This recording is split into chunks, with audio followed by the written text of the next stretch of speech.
Sports. We are Black Horse. We are Minnesota.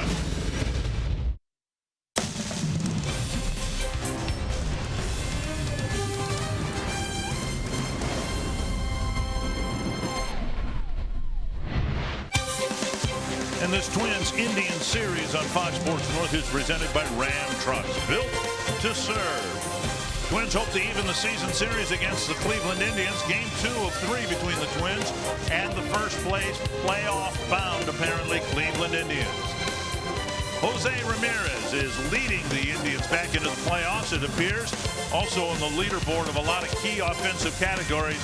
And by season's end, he'll get strong consideration for the American League Most Valuable Player. We welcome you to Cleveland. Dick Raymer along with Roy Smalley. The Twins are hoping to continue to play well here in Cleveland against the Indians. Last night's game, not so much the case, but they ran into a really good player, Francisco Lindor, who seems to be a really good player, but he also seems to make everybody around him play a little bit better. He is just a wonderful player. It's a joy to watch him play because he plays with a joy that you just don't see from every player out there, at least by body language. He swings the bat really well from both sides of the plate. He can play some kind of good shortstop, and he's just having a great time doing all those things that he does so well. Here's another young man that should be considered as an MVP candidate as well. And to no one's surprise, the Indians have won 4 of those last 5 games between the Twins and the Cleveland Indians. You can see on the hit list, Francisco Lindor leading a lot of players in the league, 3rd in the league, and he's leading Eddie Rosario by 5 hits. And Rosario hoping to get his bat going again. He's playing against the right team to do so. Twins need Eddie Rosario to get into one of those hot streaks again. Ever since the second half of the season, post-All-Star break started, Eddie's not been quite as sharp as he was in the first half. Still getting his hits, still driving in some runs, but we're waiting for him to get on one of those real Rosario hot streaks. Might happen here in Cleveland. As Dick said, he's been very, very good against the Indians all season long. A couple of veterans were pitching opponents last night in game 1 of this series. We got a couple of youngsters going tonight. Cole Stewart hoping to pick up his first big league win. He came tantalizingly close in his last start. His 4th major league start coming up. More on him in a moment. Twins baseball on Fox Sports North is presented by CenturyLink, connecting you to the power of the digital world. By Sanford Orthopedics and Sports Medicine for the everyday competitor in all of us. And by Northland Ford. Visit buyfordnow.com and your local Northland Ford dealer today.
a little bit more calmness. I still think it's pretty big for a young guy, even after a couple of starts. Just looking for improvement of his ability to pitch ahead. It's been a big thing for him, I think, when he gets ahead in his success that he has. When he falls behind and has to go to other pitches to try to get back in counts, it hasn't always worked particularly well. But, yeah, we're just looking for that progress, and hopefully tonight he has a good night for us. Speaking of Cole Stewart, who will be making his 5th big league start, his last start was the last time the Twins won a ball game, and he came 1 out short of qualifying for that win over the Oakland A's. He made an awful lot of progress in that game against the Oakland A's. He really did. Had a great fastball with a lot of movement. He just wasn't throwing enough strikes, and it's so important. As we saw from Carlos Carrasco last night, just go strike 1 in the big leagues. If you don't, you're not going to win. And he showed an awful lot of fastball. These Oakland A's hitters just has to get ahead with it. Last night, Carrasco faced 29 batters and threw 23 first pitch strikes. We'll see how Stewart does in Major League start number 5 against the Cleveland Indians.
Storm rolled through here mid-afternoon, but the skies have cleared. We have pleasant weather here for Game 2 between the Twins and the Indians. Cole Stewart making his 4th big league start, and he'll be facing another youngster in Adam Plutko of the Indians. Paul Molitor's seen his team, as we said last night, play the Indians pretty much toe-to-toe. Last night was not a good game for the Twins, but the Indians typically put together a pretty good roll about this time of the year. Last year they were just beginning their 22-game winning streak about this time in August. Here's the Menards batting order for the Twins in Game 2. Joe Mauer followed by Logan Forsythe, Eddie Rosario, Miguel Sano, Robbie Grossman, Tyler Austin, Jake Cave, A-Ray Adrianza, and Williams Astudillo doing the catching.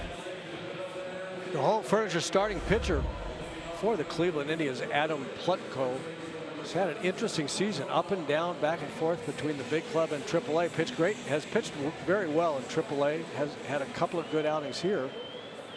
Twins saw him in relief over in Target Field. Eddie Rosario got him for a home run. So the Twins need to put some runs on the board here as early as they can. Joe Mauer with a couple of hits last night. Didn't score a run, still stuck at 999 for his career, and he takes strike 1. Plutko's given up a bunch of home runs. He, in his last start, walked 5 in 4 1/3 innings. So we'll see if the Twins can string together some good at-bats against him here tonight. 6-game hitting streak for Mauer, and the Batting average is one good game away from settling into the 280s. 1-1. Plutko's given up 12 home runs in 53 innings. Swung on and missed. 1-2. Now, if Burt were here, he'd say, what's wrong with that?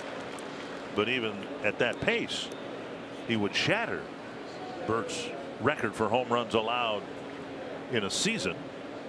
Burt would always say, what's wrong with that? And Burt would remind everyone that he won, what, 17 games that year. The ball pulled to the right side. Nice play by Alonso, and he finds Plutko one away. That is roughly where Joe's first hit went in the first inning last night. This time, Alonso was able to cut it off. Northland Ford defense for the Indians. Same guys out there again tonight as were out there at the start last night. That means Brantley in left, Allen in center, and Cabrera in right. And Ramirez, Lindor, Kipnis, and Alonso, the infielders. Jan Gomes behind the plate. So the only change for Terry Francona, the guy on the mound. And it's Plutko's 9th big league start.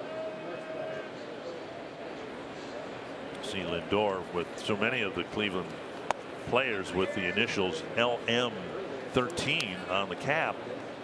When we were here earlier this month, of course, they were counting on Leonis Martin to be anchoring their outfield in center field, and he became ill when we were here, and we had no idea, nor did the Indians, that it was as severe a situation as it became very quickly.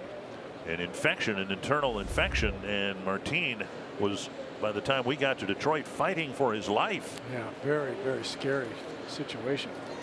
High fly to center field, and Allen, who gets more playing time because of that near tragedy, makes the catch out number 2. Martin, they say, is going to be fine, but he is still recovering and won't be playing any more baseball this year. 2 down in the first inning. And that'll bring up Eddie Rosario.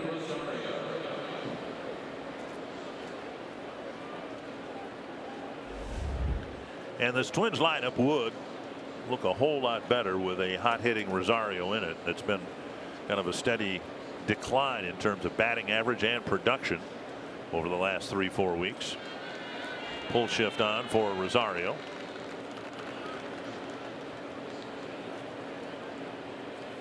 And a strike on the outside corner. We'll see Plutko sit right there around 93 miles per hour. That's about where Cole Stewart will sit with his fastball. Breaking ball, strike 2.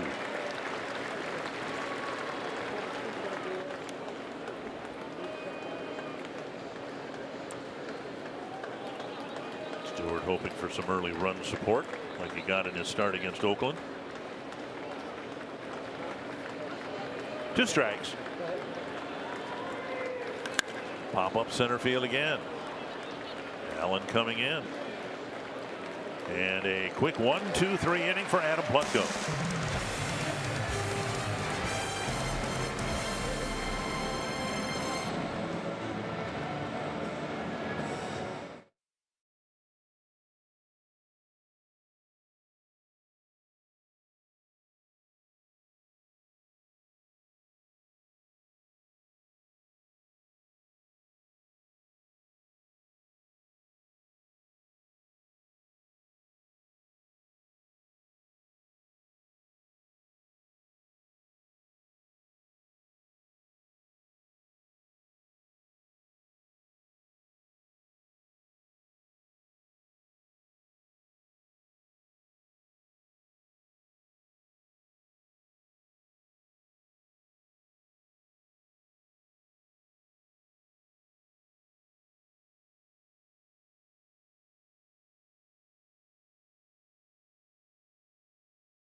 hoping his fourth start will be his best one. There has been incremental improvement through his first 3 starts, and he will face this Menard's batting order: Francisco Lindor, Michael Brantley, Jose Ramirez, Edwin Encarnacion, Yonder Alonso, Melky Cabrera, Jason Kipnis, Yan Gomes, and Greg Allen.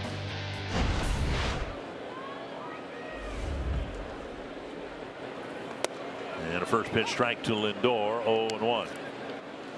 And the home furniture starting pitcher, as Dick mentioned, Cole Stewart. We've talked an awful lot about him so far, and will continue to throughout the game, about whether or not he can stay in the strike zone. And an 0-1 pitch to Lindor, spanked to right field for a solid single. And the leadoff man is aboard. Pizza Ranch for the win tonight. Cole Stewart, trust your stuff. The biggest issues that he's had so far in his 3 big league starts have been the bases on balls that he's given up and the pitching behind in the counts. We talked about it in the open of the show. We talked about it in the pregame show. Trust your stuff. Get strike 1. He's going to give up some hits. He's not going to strike out a lot of guys. He's going to give up some hits. But get in the strike zone. Let your fielders do the work. Lindor with his 5th single of this series already in 6 at bats, and now ball 1 to Michael Brantley. Twins had a tough time with the first 4 hitters for the A's, or for the Indians rather, in last night's game. And the best explanation for that is they're all really good hitters. Sliced foul, 1-1.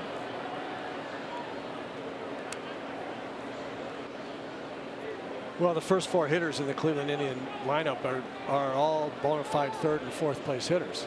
Lindor can hit 3rd, he can hit 4th, he's hitting leadoff, kind of like Mookie Betts in Boston. A lot of high on base percentage, high slugging percentage for all 4 of those guys. And more in baseball, we've seen that in recent years, haven't we, where you put your best hitter first in the lineup over the course of a season. Each spot higher in the batting order means an extra 20 plate appearances, roughly. So yeah, it makes sense in that term. You know, why wouldn't you want your best hitters in the first 3-4 spots? There's a strike over the inside corner, 1 and 2. And in the American League, it's even more germane because with no pitcher hitting down right in the 9th spot, you get rallies started by the bottom of the order, and then all of a sudden the lineup turns over, and you've got as good a hitter as there is in your lineup or in the league hitting first. Lindor can smile about nearly being picked off. 1 and 2. You can smile about anything. That's to left. And retreating a couple of steps, Rosario makes the catch, 1 away. And that'll bring up Ramirez. The Twins out in the field with Rosario in left, Cave in center, and Robbie Grossman getting the start in right. Max Kepler getting the starting assignment off. Sano, Adrianza, Forsythe, Bauer, the infielders, and Williams, Astudillo, who caught Stewart a couple of times in AAA, will catch him here tonight in Cleveland. We've seen Astudillo's willingness to throw to the bases. Here is Ramirez.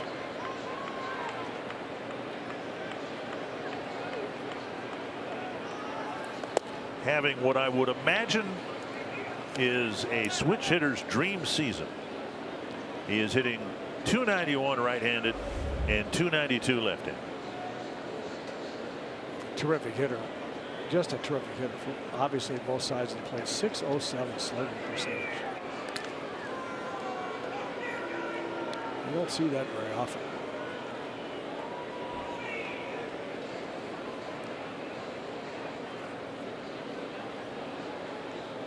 Mentioned it last night. The Indians might very well have 4 players in their lineup, in the top 5 spots in their lineup, with 100 or more runs batted in. That's incredible depth and balance in your lineup, having that many run producers, perhaps all 5 of them in or 4 of the first 5 hitters driving in 100 or more runs. There goes Lindor. Astudillo's throw on one hop gets to Adrianza. It's a stolen base for Lindor.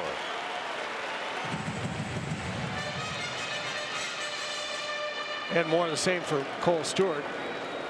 3 balls in a row to Ramirez. And we saw the first 2 pitches, fastballs, as we watched Lindor get a fantastic jump. Stewart not particularly quick to the plate. So with the run of the speed of Lindor getting a good jump, then the slow move, really no chance for Astudillo throwing out. 3-0 to Ramirez with first base now open, but Encarnacion on deck. There's a strike on the outside corner. It looked like it was off the plate a little bit, but that's the fastball. He's now thrown 3 of them out there to Ramirez, and you see the big movement. He's got a lot of movement, but he has a hard time getting it on that outside corner. Scooped up by Stewart. He underhands it to Mauer. Lindor stays at second, and a potentially huge out here, number 2 in terms of outs here in the first inning. That'll bring up Encarnacion. And that little number of a ground ball, a testament to the movement on Stewart's fastball. His fastball played really well against the Oakland A's at home at Target Field. He wasn't particularly on target with throwing a lot of strikes, but he was able to work his way out of some jams and really didn't finish the game and get a chance to get a win just because of the sheer number of pitches he was throwing. Encarnacion. And Stewart is now 1 for 4 with the first pitch strikes.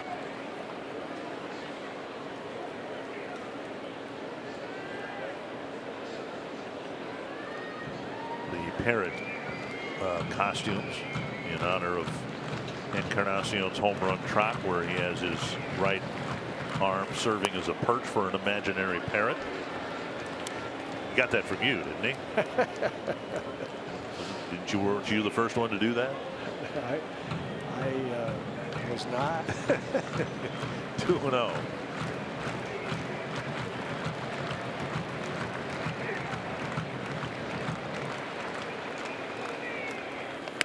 And now he falls behind 3-0. 14 pitches, 7 strikes.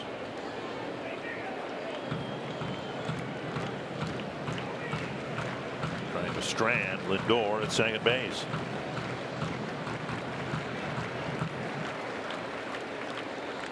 And 3-1. A good pitch on the outside corner. 93-mile-per-hour fastball on the edge. We've seen him from 93 all the way up to 95 occasionally with good movement. That's why I say he's got a good fastball that the Twins really think will play up here. He proved that against Oakland, but you have to trust it. You have to throw it over early and often. And now walk filling first base, and Alonso will come to the plate with 2 men aboard. See, here's the thing, and this will be a broken record to you, Dick, because you've heard me say this before, but you have to trust the stuff that you have. You have to throw it over early because, believe me, it doesn't get any better 2-0 and 3-1 than it is on a first ball pitch. You can't trick these hitters, especially Cleveland hitters.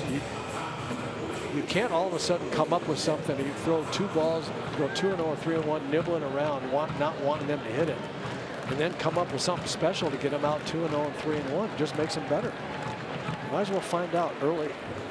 There's a swing and a miss. And the second first pitch strike. Well, he successfully came back from 3-0 to get Ramirez on the number. But then the walk to Encarnacion, now ahead of Alonso 0-1.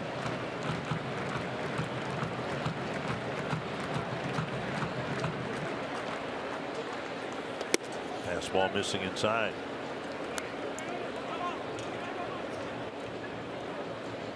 In his 4 2/3 innings against Oakland, 7 hits, 3 earned runs allowed, a home run, a couple of walks, but 98 pitches, 56 strikes. Forsythe in short right field.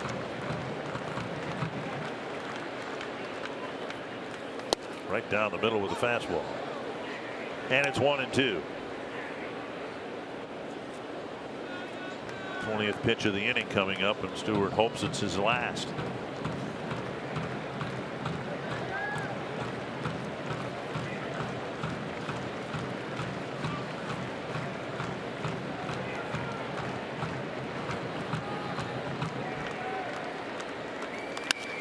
foul by inches, with Alonso hacking one up the third baseline.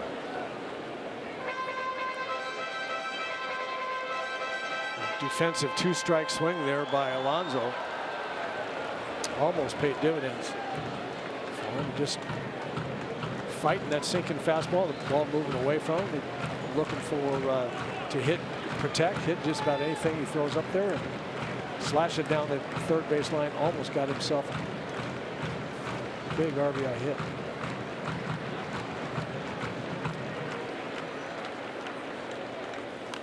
And another fastball, might have been off the plate, but a foul ball.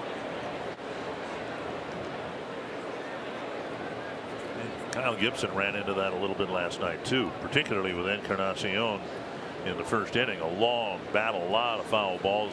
Gibson ended up walking him, and well, you just don't like to have these long innings in your first inning. Tough enough when they come along in the third and the fourth. 1-2 to Alonso.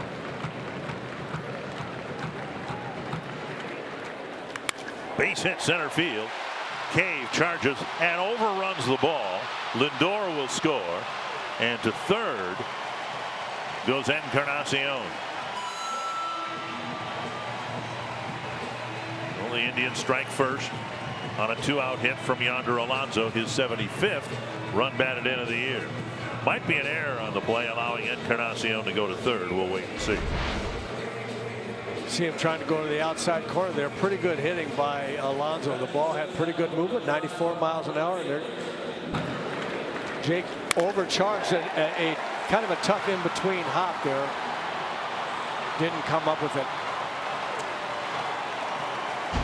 And now the sixth batter to face Stewart will be Melky Cabrera. There is an error charge to Cave, allowing Encarnacion to move from second to third. First pitch strike with a breaking ball. Cabrera's been one of Cleveland's hottest hitters in August. His overall numbers have jumped up to what you might expect from Melky Cabrera.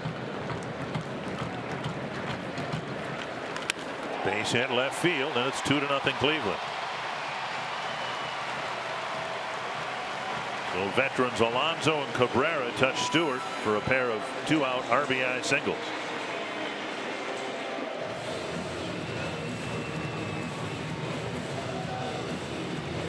And that'll bring up Kipnis. 2 breaking balls in a row, both of them kind of up in the strike zone. And sometimes young pitchers will overthink things a little bit. That's not his best pitch. Cole Stewart's best pitch is a good moving fastball.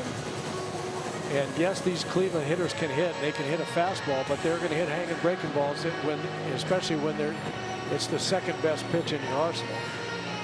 You have to be able to establish that fastball, that you can throw it for strikes.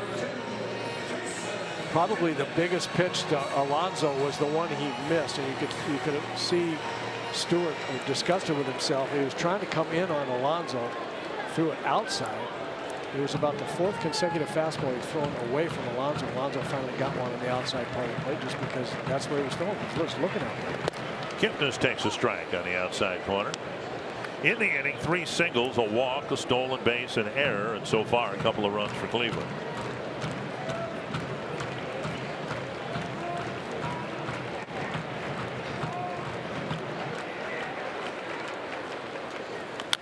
And now 2 strikes.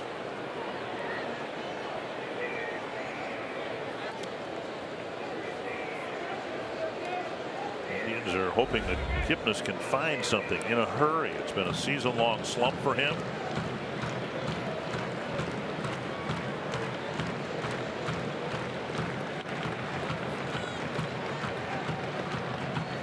A couple of years ago, the Indians were really good, and Kipnis was hitting third for them. Now down to 7th because batting order or batting average has been languishing in the 220s. 28th pitch of the inning.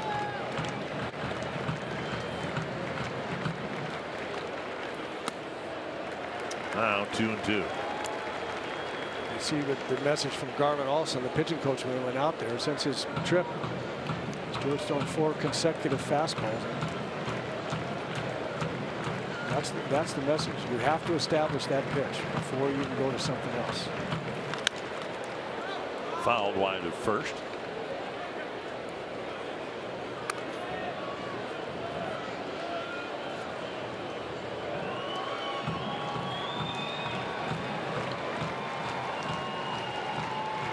Delay as Cabrera takes his time getting back to first base. 2-2 to Kipnis.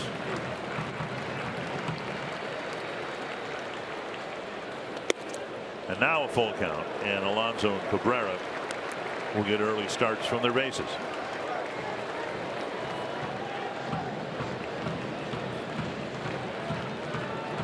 Yan Gomes on deck.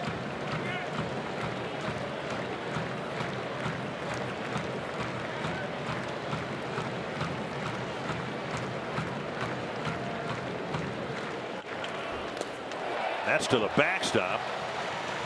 And Astudillo retrieves it. The bases are loaded. Now 3 hits, 2 walks, and the 8th man of the inning will come to the plate in Yan Gomes with the bases loaded.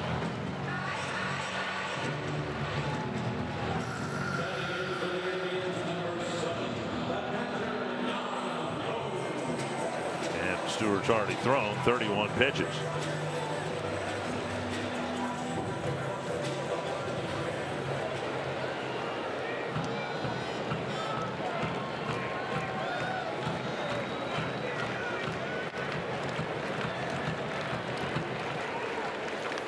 Outside ball 1. 32 pitches and 18 strikes. And I believe 4 first pitch strikes in the 8 plate appearances.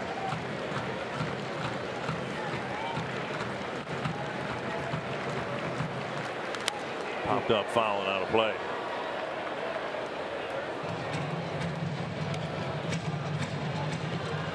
Got away with, you see the look on Gomes' face there. Stewart got away with a hanging breaking ball. Gomes knows that was the one he should have hit.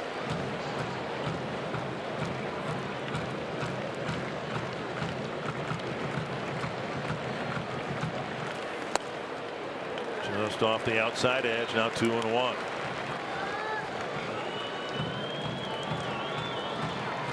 First inning bullpen activity. Matt McGill getting loose. Twins have already used a dugout trip to the mound. And Stewart trying to stay in this game. 2-1 to Gomes. 3-1.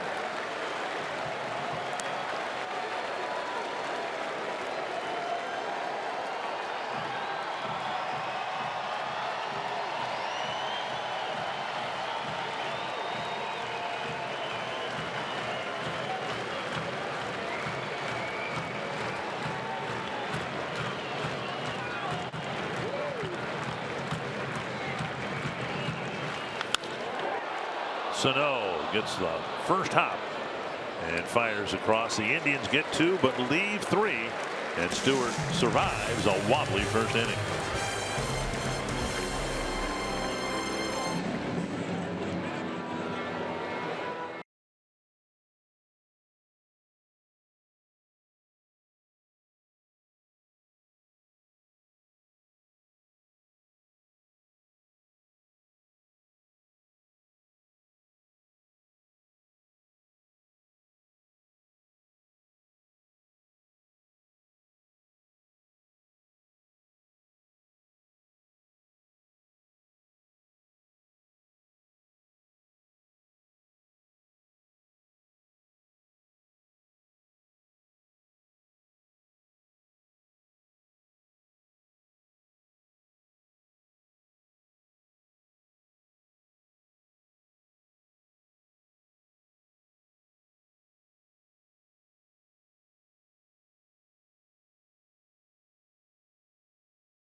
loaded and gave up 2 runs, and he had a very difficult time in the first inning, but he got through it.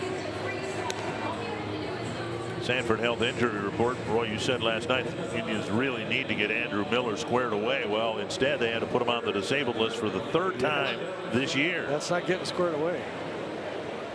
Left shoulder impingement, an external impingement, which is curious. It's almost like you could see it. That's right. Strike on the outside corner. Plutko facing Sano, then Grossman and Austin. It just that makes you wonder, external to what, right? Yeah.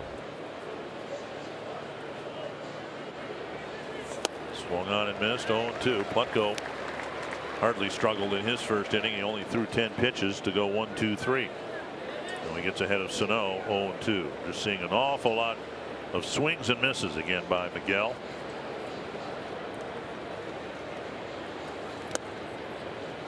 A take, and it's 1-2.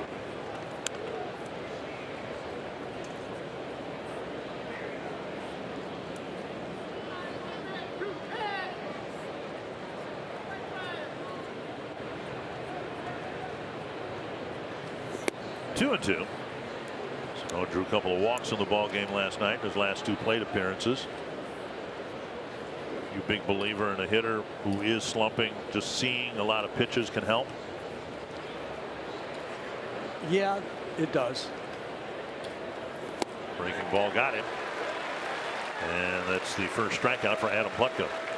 The problem with that is, and the reason I hesitate just a little bit, is when you're in a slump, oftentimes you see a lot of pitches because you swing and miss or foul back pitches you should be hitting. And so you see some extra ones that you're not really interested in seeing. And that's been the case with Miguel. He's missing some pitches early in counts that he wants to hit. Another first pitch strike, and Plutko's delivered 4 first pitch strikes in 5 plate appearances.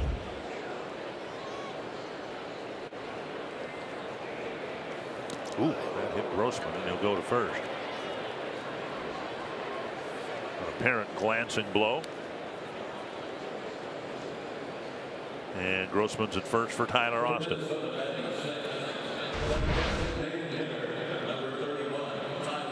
Around the elbow, it looked like.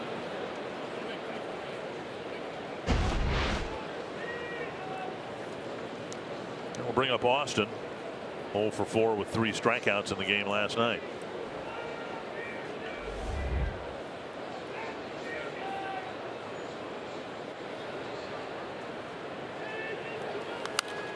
Fouled away.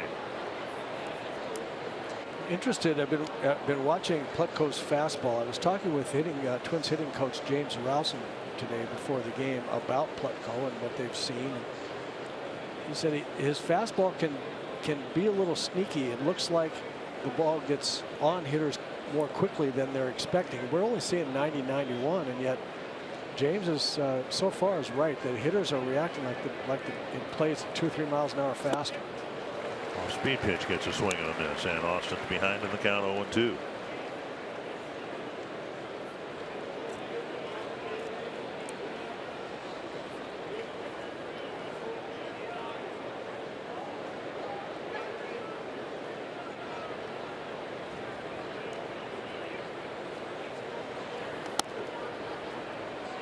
And very high 1-2. We mentioned that Plutko had some control issues pitching against a really good Boston lineup.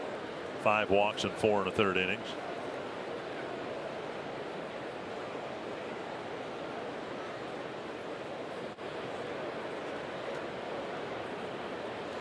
Foul back.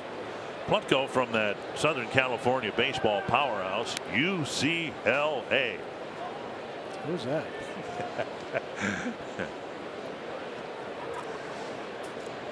Says USC.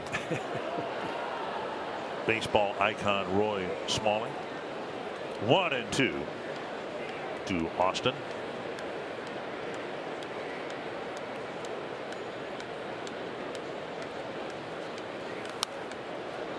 And he got a hang and break the ball. Yes, he did. And he fouled it back.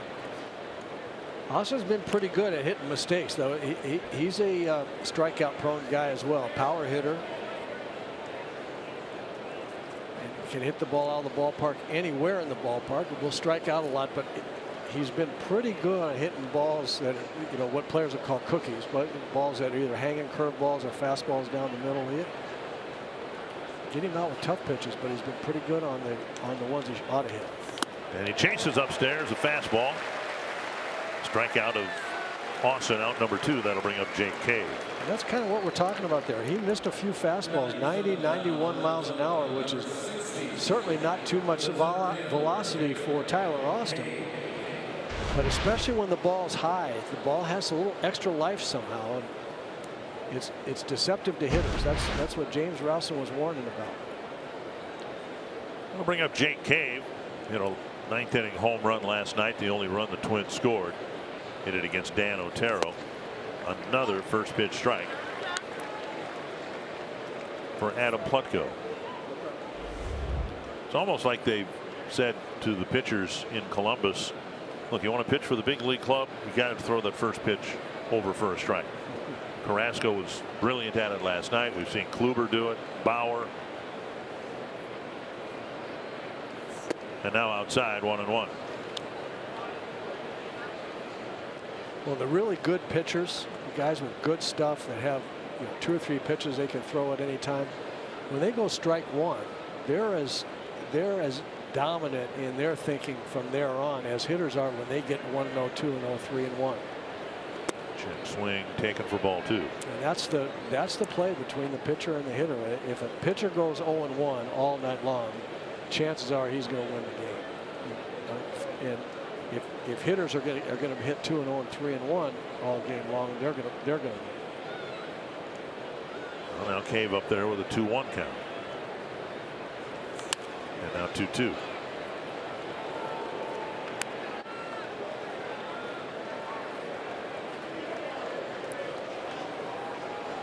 Asked Paul Molitor today about Cave and center field, right field. Seems like he's alternating in those 2 positions when he plays, and is there an established better position for him? And Paul said, well, it's been around a while, but they still haven't determined that. But that is one of many things that will be looked at in September, Pat foul, to determine if Cave were to make this team next year as, say, the 4th outfielder, where is he best suited?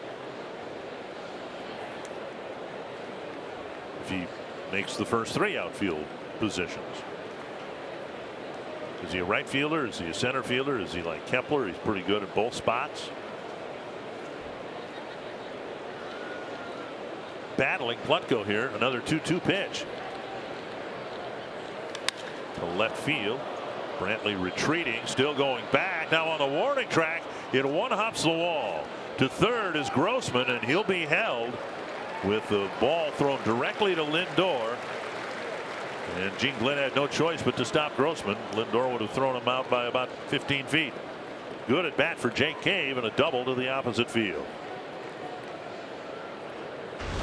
Excellent at bat. He fought off some pitches, some tough pitches, and then got a fastball up in the zone. 2 strikes, just going with the pitch. Jake Cave's got a lot of life in his bat. He's a strong guy with a bat in his hands, and as you mentioned, that good throw from Brantley. Watch this play he makes. He gets the ball and immediately finds the guy out there with the strong, accurate arm, and Robbie Grossman would have been nailed at the plate, no question. Outside to Adrianza, ball 1. Twins have a chance now with another 2-out hit to answer Cleveland's 2-out hitting in the bottom of the 1st inning. I know Gene Glenn wanted to send Robbie Grossman with 2 out, but you can't run him into being out by 15 feet. And that's what the third base coach is looking for in that situation. He knows Lindor's arm. He knows the speed of his runner. All Brantley has to do to stop the runner at third is hit the cutoff man. It's fundamental baseball. And once it was apparent that he did that, play over. Play over. 1-1 to Adrianza. Hit to the outfield here might score a couple of runs. Taken in the dirt. 2-1.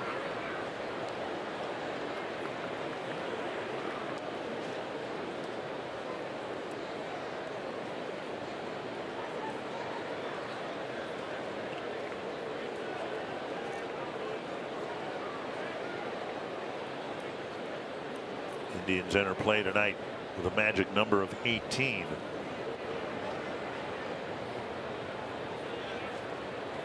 High pop up, short right field. Kipnis is out, and he will make the catch, and the Twins strand a couple of runners in scoring position in the second.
Price and be instantly enrolled in the Sweet Spot Benefits and Rewards program.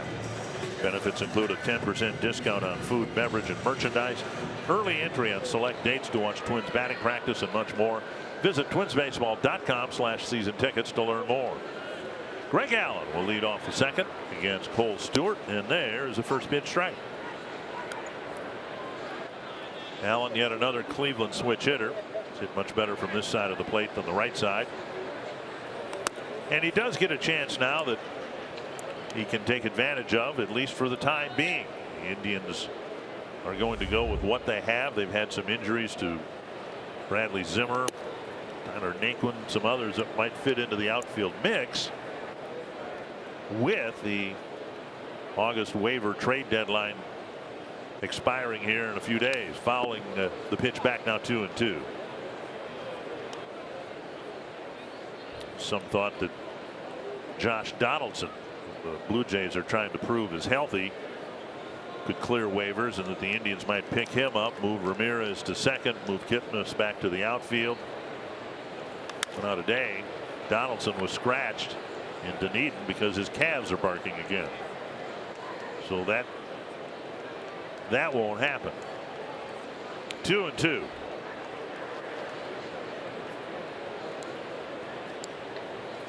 And takes a call, third strike, 1 away.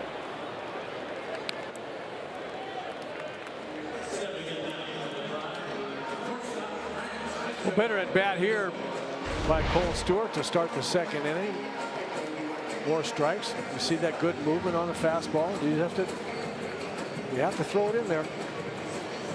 Talked about this before, but Stewart has adopted that one seam fastball that a lot of Twins minor league pitchers have used, where your fingers kind of straddle the seam rather than throw with your fingers on the seams. The feeling being that there's a little more movement to the pitch thrown that way than with the 2-seam.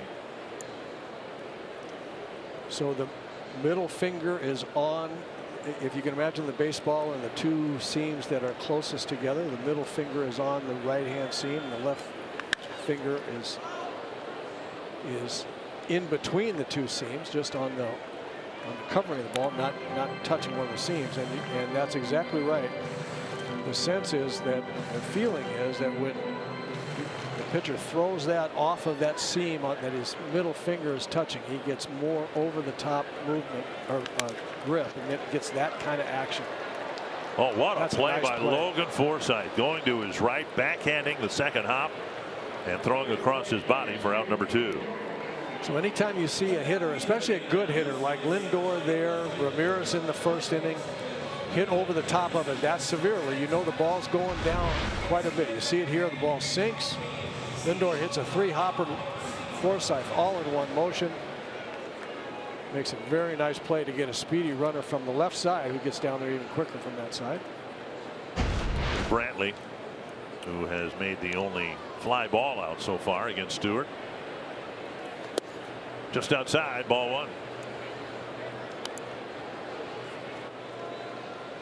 See Cole Stewart over on the first base side of the rubber. See him way over there, and he misses a lot to his what they now call the arm side. So outside to left-handers.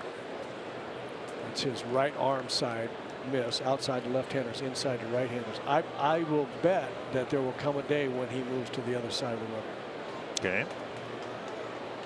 Because if he's over on the, he has trouble on that arm side strike, on, outside corner to Brantley in this case. If he moves over, he's got a better angle at getting that sinking fastball to be over the plate instead of out there.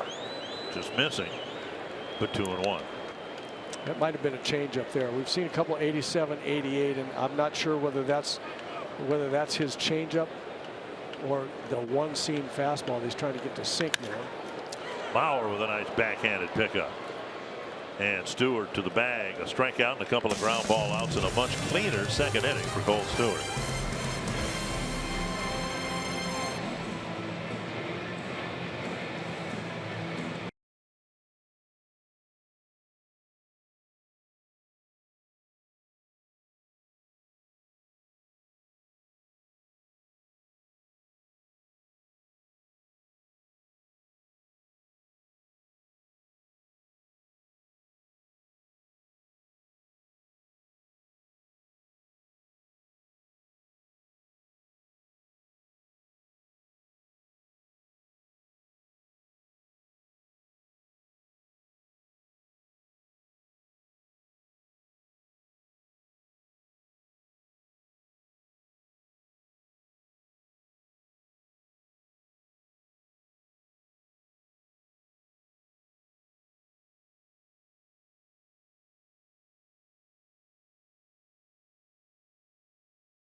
Indians have a 2-0 lead as we go to the third. It'll be Astudillo, Mauer, and Forsythe in the Twins' third.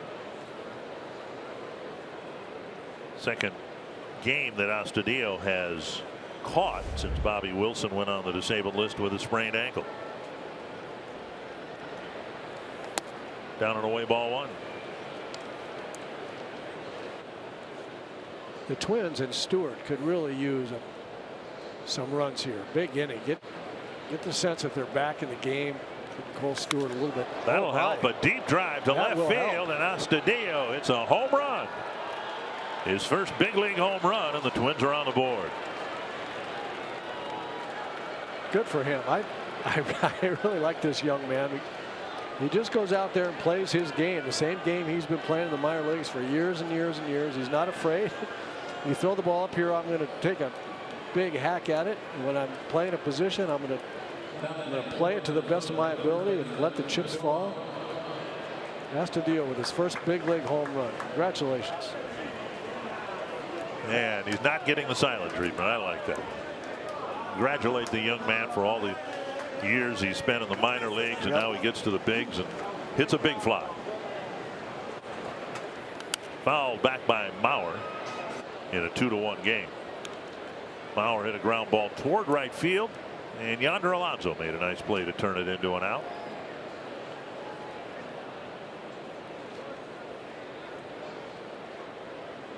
One strike.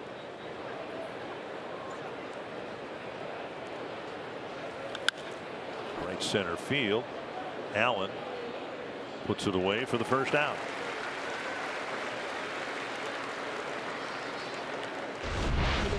This was a deep count by Astudillo's terms. It's a 1-0 pitch. Oh yeah. What was that? What was wrong with that first one? On the second pitch, he got one right down the middle.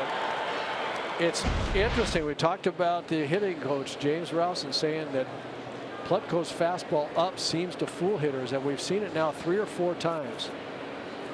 Mauer's pop fly, the ball got in on Joe. Rosario swung at a high pitch and popped it up. Austin swung and missed, swung through one up there.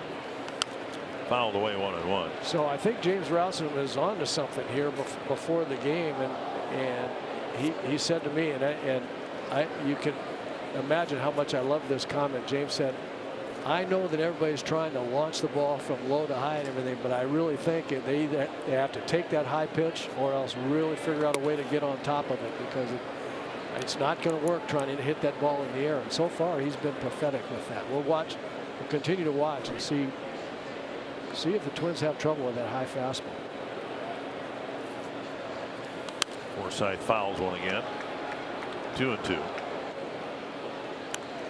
Forsythe 0 for 1 on the night, hit a fly ball to center, but as a Twin, a batting average of well over 300. 87 at bats, 28 hits, 4 doubles. 2-2. And now 3-2 with Rosario on deck.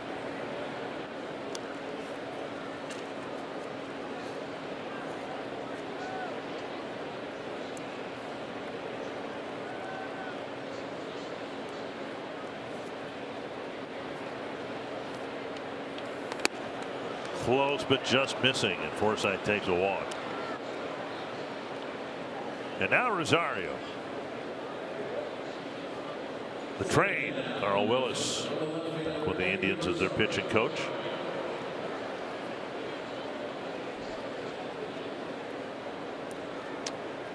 He's been at it a long time. He knows that role. Rosario with a fly ball to center his first time up.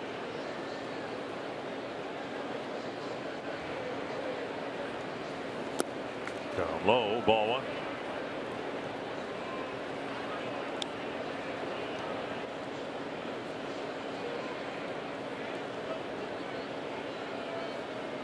In the thousands of times that people asked Ted Williams what the key to being a good hitter was, the response always started with get a good pitch to hit. Exactly. Swung on and missed. The problem with Rosario is a good pitch to hit they all look is like anything that comes out of the pitcher's hand. And we've seen him have some success with eye-high fastballs, pitches a foot off the plate, in or out. Yeah. So to ask someone to, hey, tighten up your strike zone and make sure you get one over the plate, that goes against everything he's ever done. That will always be the issue with Eddie Rosario, I think, always. Tap foul, and it's 1-2. It's part of what makes him a great hitter is his aggressiveness and his total belief in the fact that he can hit anything that anybody's got at any time. And it's also one of his biggest weaknesses, because when things aren't going as well, he makes easy outs early in counts on pitches that there's no way that that they were the pitches he was looking for, or that they're good pitches to hit, and therefore they're tougher to hit. Good read by Yes, Forsythe, and he'll go to second. He took off as soon as he saw the trajectory of the pitch. A wild pitch advancing the tying run to second. Well, watch his spike this curveball, and as soon as the ball hit the dirt, Forsythe took off. That's good base running there. Forced the catcher to make an unbelievably good play to keep you off second base. And out in front, dribbled foul. You know, corollary, the corollary to what you said about Ted, or rule number 1A with Ted Williams, he said get a good pitch to hit, but the corollary was don't swing at it if you're fooled. He said I would never swing at a pitch if I was fooled, which means if he was looking for a fastball to hit and someone threw him a curveball that he was out in front of, he just took it until he got 2 strikes. He didn't want to make an out on a pitch he couldn't take a great swing at. And lifted foul. And the difficulty with Eddie Rosario is you'd love to be able to say to him, let's talk about what one of the greatest hitters in the game would want you to do. Let's look for certain pitches. Don't swing if it's not that pitch. Get good balls to hit, and then you run the risk of destroying that wonderful aggressiveness that he has. 3-2, Sano on deck. The Twins made Plutko work in the second. He stranded a couple of runners in scoring position. Now Astudillo has started the third with a home run. A walk and a wild pitch have the Twins set up with the tying run at second and only 1 out. Full count to Rosario. Got him. Fastball up and away. Yep, there's that high fastball that only 92. We've seen Eddie Rosario hit 97-mile-an-hour fastballs up there out of the ballpark, all over the ballpark. This one is playing a little bit sneaky up there. We've seen it happen. We've seen James Rowson turn out to be prophetic, as I said, about how sneaky his fastball is up in the zone. Now Sano, who struck out his first time up. The Twins would be tickled to death if Sano lined a double to right center field. I wouldn't be, I know that. Takes a strike on the outside corner. Man.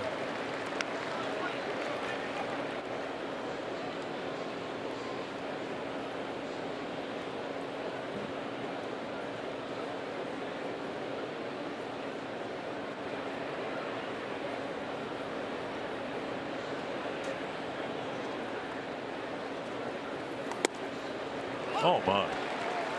That was worse than the first one. And the first one was better.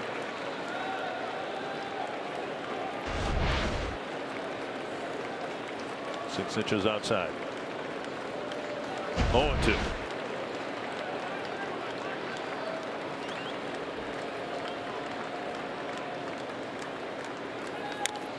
And he just got a piece of the third one. Forced him to swing at it.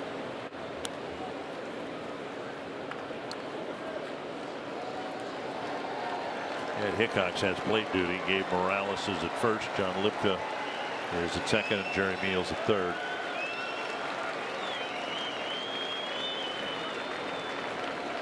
He's looking for a 2-out hit from Sano to get the game tied up.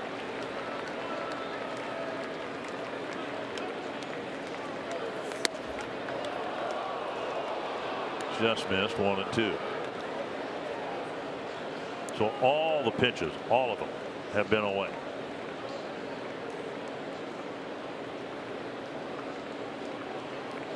And I think that was the case in the second inning when they struck him out as well.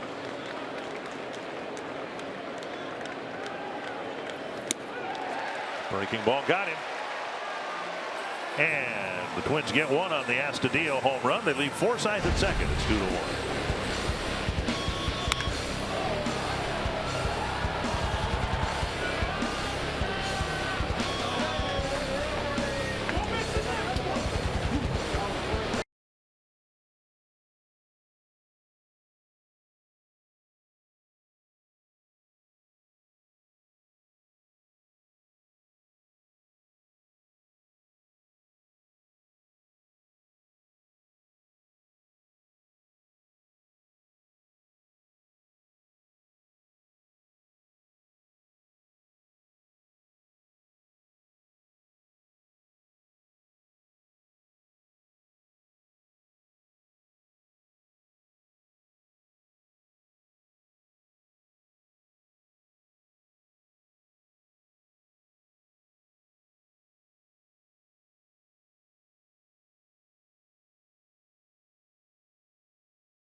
he'll catch Cole Stewart in the bottom of the third. Jose Ramirez, Edwin Encarnacion, and Yonder Alonso will bat. Ramirez hit a number off the end of the bat to Stewart in the first inning, and there is ball one. Settle down. The pitcher's got to have that pitch. That's a strike, and he's got to have it. Another number back to the mound. And Stewart's handled Ramirez very well here so far tonight. One down.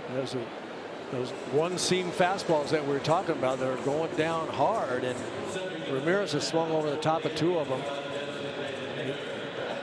Great hitter, being reduced to a couple little numbers there because of the movement on that fastball. One down, and now Encarnacion drew a walk and scored in the first inning. If you just joined us, the Indians got two, but they left the bases loaded in the first inning. Now a hard ground ball. Sano gobbles it up. And Mauer with a stretch at the end and a quick second out, and he's retired now 6 in a row. And Stewart will face Yonder Alonso. 3 pitches, 2 outs here in the third inning.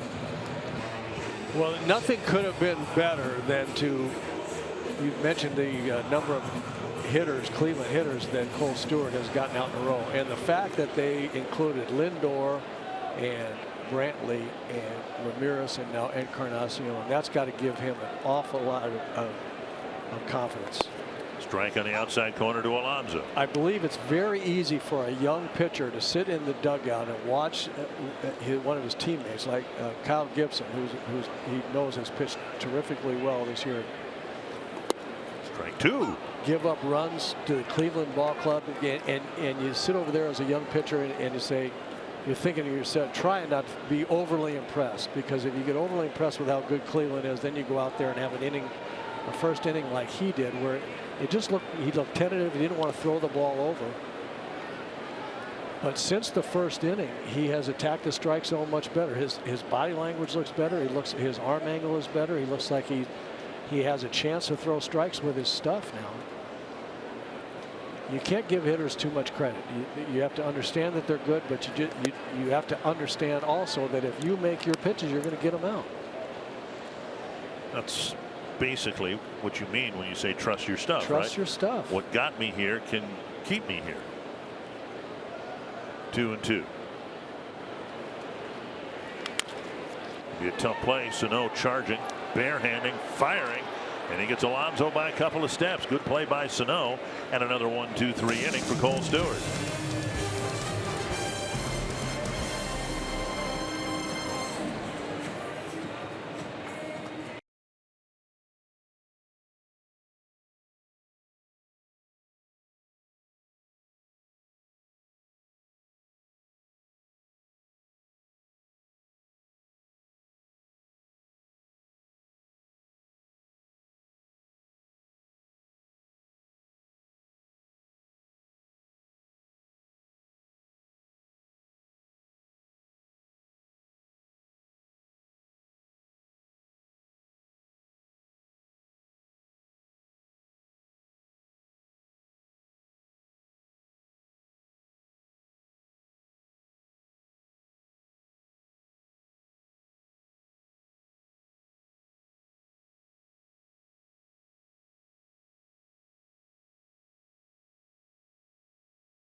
Well, in the first inning, after a single and a walk, Yonder Alonso would drive in Francisco Lindor with the game's first run, and Melky Cabrera would follow with a base hit to left field, driving in Encarnacion.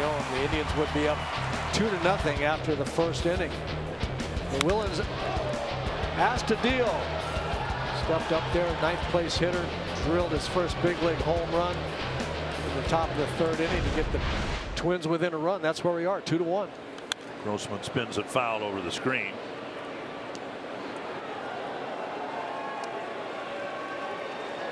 And Garvin Olson maybe talking about pitch calling with Astudillo.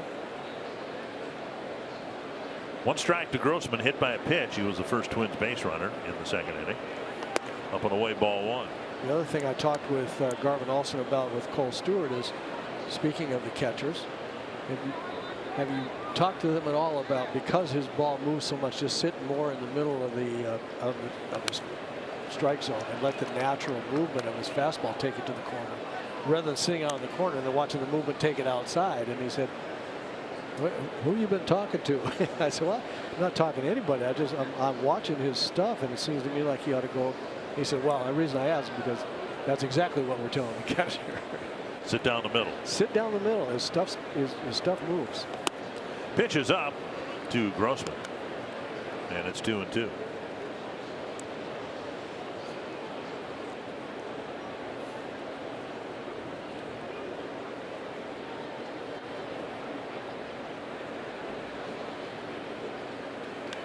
Fly ball left field. Coming in is Brantley, and Grossman's retired, 1 away. Tim Laudner and I talked about that earlier today when we had our production call, and I know Timmy talked about it on the pregame show. As a catcher, and a good one, Timmy noticed that right away as well. The guy's got that kind of good movement. Don't try to be too fine on that corner. You put him in a hole with ball 1, ball 2 all the time. Sit down the middle. Let the natural movement of the fastball take it to the corner. Austin takes ball or strike 1. He went down swinging on a high fastball in the 2nd inning.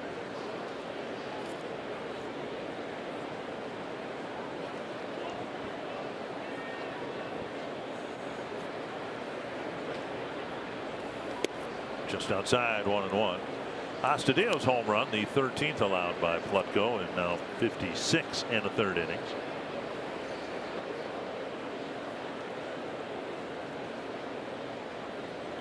See the fingernail polish for Astudillo, helping Stewart see the fingers drop for signs for the pitches. Strike called on the outside corner, 1-2.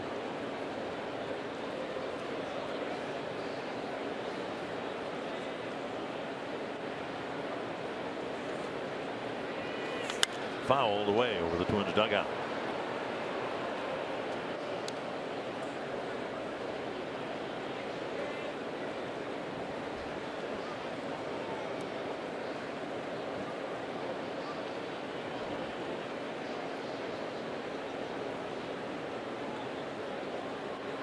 One and 2 from Plutko.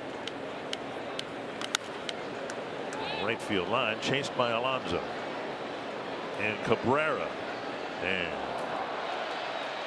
no play. Ball landing 2nd row back.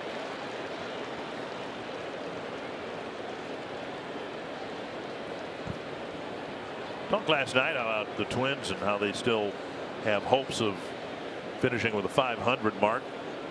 Got to pick up some wins here on the road to do that after tomorrow's finale here in Cleveland. Twins have 3 in Texas, then 3 in Houston. Twins won't face Charlie Morton. They put him on the disabled list with a right shoulder impingement. I don't know if it was external or internal. Is that internal or external? Last year, of course, the Twins got into the playoffs winning 85 games. There were only 5 teams in the American League with winning records.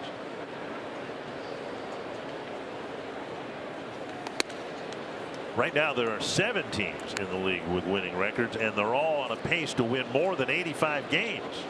Tampa Bay's on a pace to win 86, Seattle 91, Cleveland 93, Oakland 97, Houston 99, the Yankees 103, and the Red Sox 111.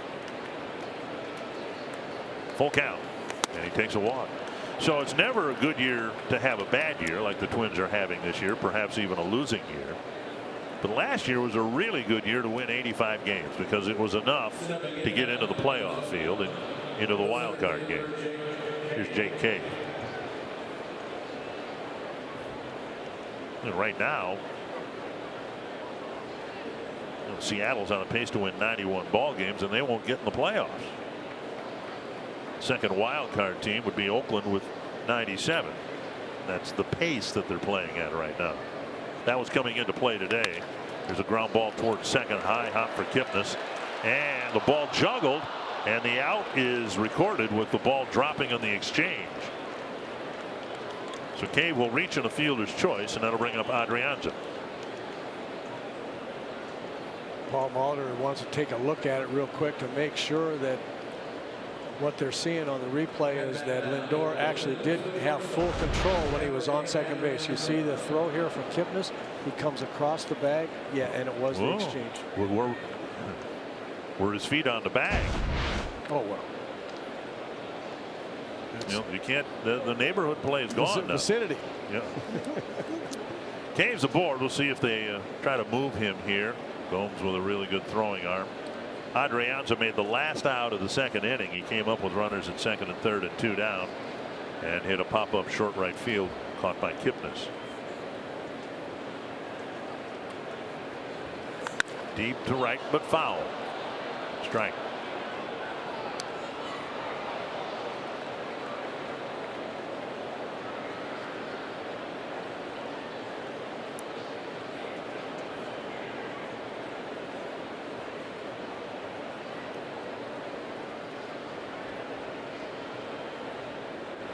One strike to the Twins shortstop.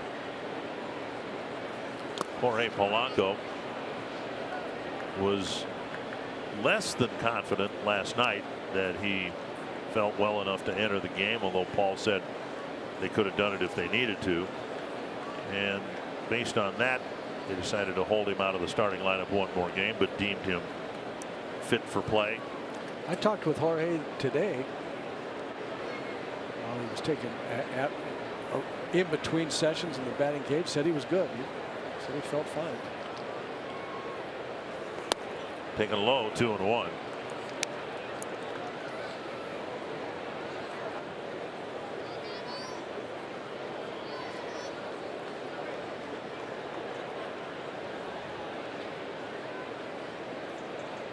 Tying run at first, 2 down. Adrianza lifts it lazily to left field. Brantley calls for it, and Plutko pitches around the 1-out walk. It's still 2-1 Cleveland.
Tyler White with a fly ball to left that just barely got into the Crawford boxes, and the Astros walked off the A's.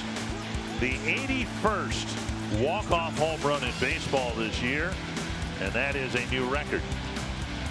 And given the preference for home runs these days, the focus on home runs, I guess that should be surprising that a record would be set in walk-off home runs, but I mean, it's only August 29th, and the numbers I gave you before with Houston on pace to win 99 games in Oakland 97, that was before play today. That game played this afternoon. Houston taking 2 out of 3.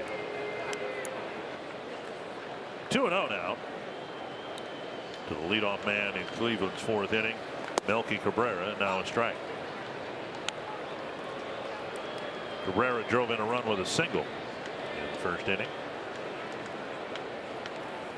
And now strike 2. And the strike percentage much better for Stewart. 62 pitches thrown, 36 strikes, and through that long 1st inning, it was about a flip of the coin through 34 pitches. You know, another thing that he does very well, does Cole Stewart, he works quickly. Chopper to short. Adrianza waits for the 2nd hop, fires to Mauer, and now 8 in a row. A strikeout and a whole bunch of ground ball outs. He works. He gets the ball and he is ready to go, and his fielders love him for that. And you add throwing a lot of strikes with that moving fastball, and all of a sudden you're getting ground balls. Guys are making plays. Cleveland Indian hitters don't seem quite as fearsome to it right now. Kyle Gibson got the Indians to ground into a lot of outs last night, and now Stewart has as well. 8 ground ball outs, 1 fly out, 1 strikeout. You see it as it is right now. You see how he's in a nice rhythm out there, and you are reminded that, yeah, pitch to contact works. You don't have to try to strike out everybody, and when you get the weak contact that Stewart's gotten, you have quicker innings, and you can do what every pitcher, starting pitcher, should want to do, and that is pitch deeper into the ball game because of that. Oh, that's absolutely right. And now 2-2. But the other thing is, I just have to tell you, if you're a pitch to contact pitcher, you have to pitch to that contact early. It counts. Yep. Yeah. You don't want to be pitching to contact 2-0 and 3-1. I mean, no pitcher wants to do that. It's a little bit easier for a guy like Carlos Carrasco with the stuff he had last night, and yet that's to right field, and that ball is pushed forward by Grossman, and Kipnis will go to second. Grossman went into a dive attempt and was lucky the ball didn't hop over his shoulder. Sure was. A double for Kipnis. Look at hit Robbie on the wrist of the glove side. It's a line drive in there. Robbie realizes he's not going to get to it, and then watch him here. He tries to scoop forward so the ball doesn't get by him. Successful in that, but he knocked it quite a ways away from him. Now Gomes, who hit a ground ball to third, a hard ground ball to Sano, to leave the bases full after Cleveland had 2 on the board already in the 1st inning.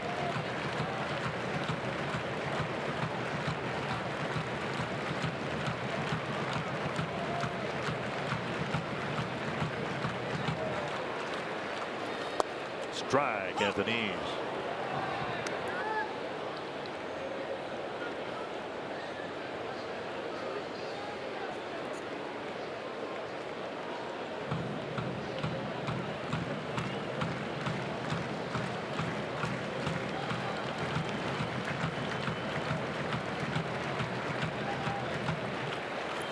Hold back, 2 strikes.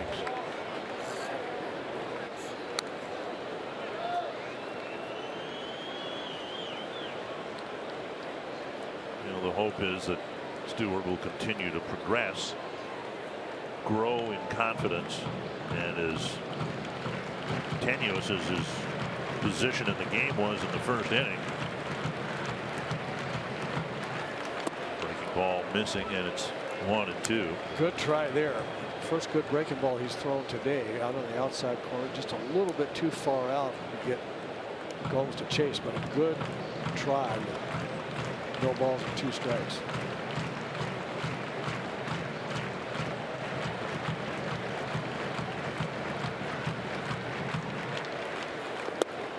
practicing alone. You know, if you're Stewart and you survive the first inning, you have to reflect, all right, can't get much worse than that. I gave up 2, bases were loaded, a relief pitcher was warming up in the first inning, but I got through that. Maybe I can get through anything. 2-2. Fouled back. Reaching back for 94. Well, this will be a little bit of an issue for Cole Stewart, as it was earlier in Kyle Gibbs' career, where the lack of a put-away pitch with 2 strikes is going to cause him to be throwing more pitches than he would like to. Hitters will be fouling the ball back. He's got to come up with a put-away pitch.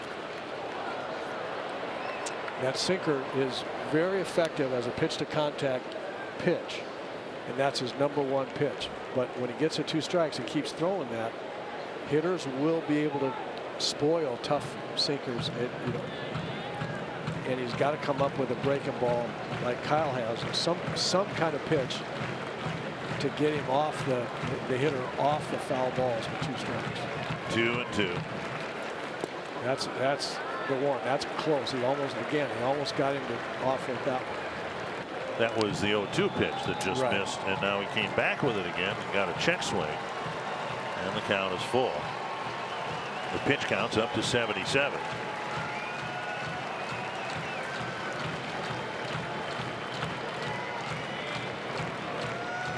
Third full count this inning.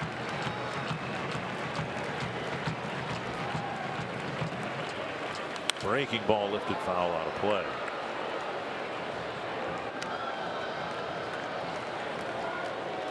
.36 in the first inning.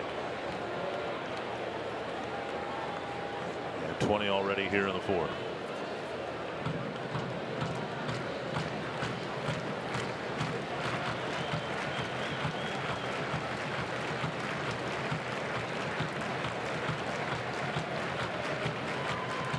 Got him with a fastball, buzzed on the outside corner. Well, there's a put-away pitch. Outstanding. He's been throwing 90, 91, that sinker down at that speed, and then 3-2. Just buzzed the outside corner with 94. So it picked up 2 or 3 miles an hour and threw it in the perfect spot. That's a great pitch. 2 down, and now Greg Allen. Allen was called out on strikes his first time up.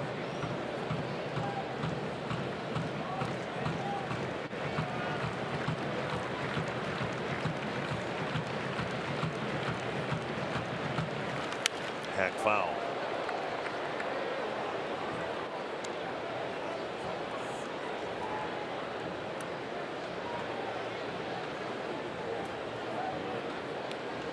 Little question about Allen's ability to play well in the field.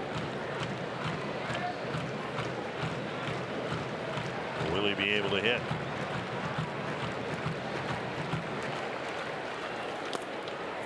And Astudillo can't handle one in the dirt. And Kipnis goes to third.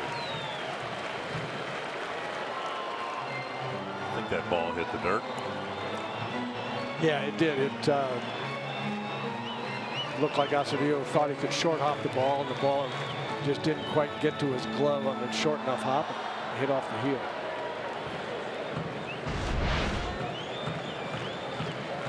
Well, that was textbook on how to block a pitch in the dirt. No. Fouled away, 1-2.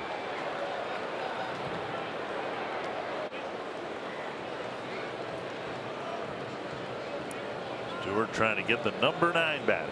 Keep this a 2-1 ball game.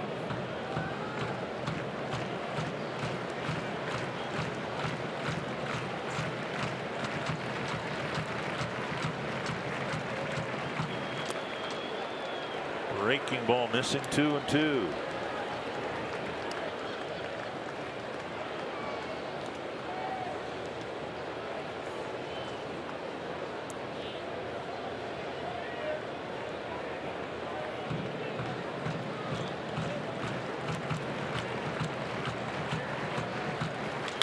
Roll to the right side. Forsythe has a play, and nice job by Cole Stewart pitching a scoreless fourth, and it's still 2-1.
Cedillo's 10th year of professional ball. So yeah, tonight's Coors Light refreshing finish, his first major league home run. He can put one in the home run column in the big leagues. That's a big thrill. It really is. The first one you hit is, and he's been toiling a long time in the minor leagues. Very happy for him. And he will lead off the fifth against Adam Plutko. Do it again. Get that pitch down there and do it again. Strike one. Plutko in the spot in the rotation that was held by Trevor Bauer, who's going to try to come back from a broken leg. Took a line drive off the leg. Just outside 1-1.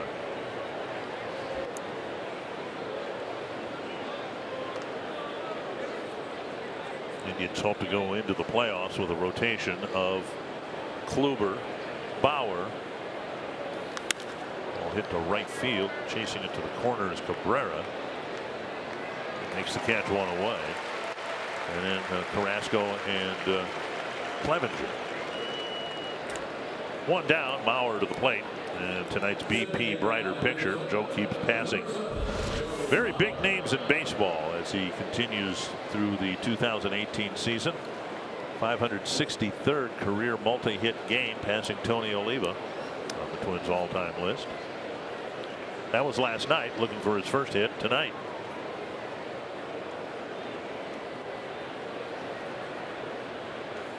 Strike at the knees.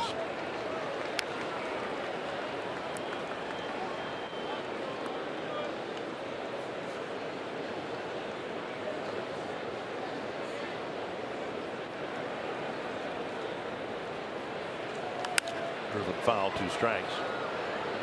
On this date in Twins history, Twins hit a lot of home runs.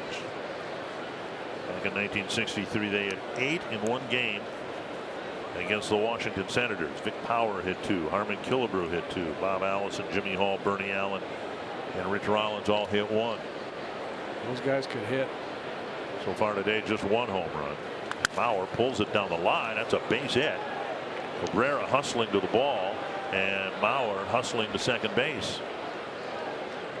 We got an off-speed pitch, and he lobbed it over the head of Alonso for a 1-out double.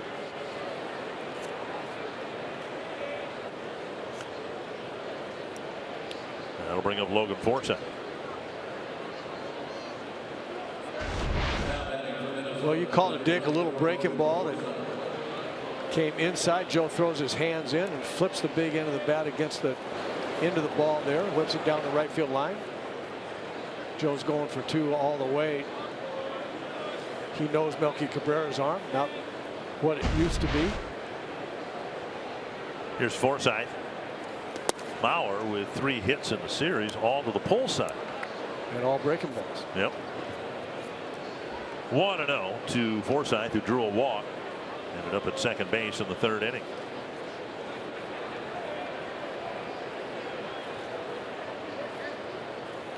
Tap foul. 1-1. Joe's third hit of the series to the right side of the diamond, all on breaking balls. That's why I mentioned last night, as they continue to refine all the data that is used to shift players around the field. I think they'll start incorporating, as they get bigger and bigger data sample sizes, they'll start incorporating what pitches were hit by what hitters against which pitchers, and not just where they hit any pitch. Right. Well, I think we've seen that, though, over the course of the series. The Indians in the first at bats yesterday were playing. Well, Cabrera was playing out in right center field, but as Joe's pulled the ball a couple of times, now they're playing him more conventionally. If he's shown the ability to pull the off-speed pitches, then you need to react accordingly. If you're going to throw there, I mean, right. You got to know, and that's the thing. That's what I'm saying. You got to know how the pitcher's going to pitch the different hitters. And it's one thing to say this guy hits the ball left field all the time, or the left side of second base, but it's not the case if it's a changeup or a breaking ball. Joe will pull those, and that will apply to a lot of hitters based on how the pitcher's pitching. 1-2 to Forsythe. Tying run at second, one down. Got him looking over the inside corner. He thought it was high. 2 down. That'll bring up Rosario. Wednesday, September 12th, it's Minnesota Wild Night at Target Field. Limited number of Wild theme night ticket packages are available that include a game ticket and a Twins Wild co-branded stocking cap. Learn more at twinsbaseball.com/wild or call 800-33-TWINS. Rosario 0 for 2, a fly to center, and then he struck out on a high fastball in the third.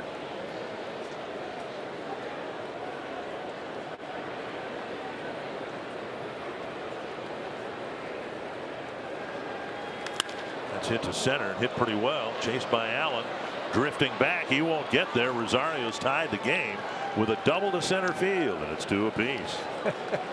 So exactly what we were talking about. He's made an out on that pitch already today. He's made a lot of outs in the last week on bad balls. Then he gets a bad ball and crashes a double and tie the game. So and scores Joe Mauer for his 1,000th career run. And Rosario drives in his 74th. And here is Sano. That's higher than the one he struck out on. I mean, what are you gonna say to him? Tapper left side, and Lindor fires across to get Sano, but the Twins tie it up on a pair of doubles. It's 2-2.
Cole Stewart hoping to complete 5 innings for the first time in the big leagues. He pitched 4 2/3 innings in his last start.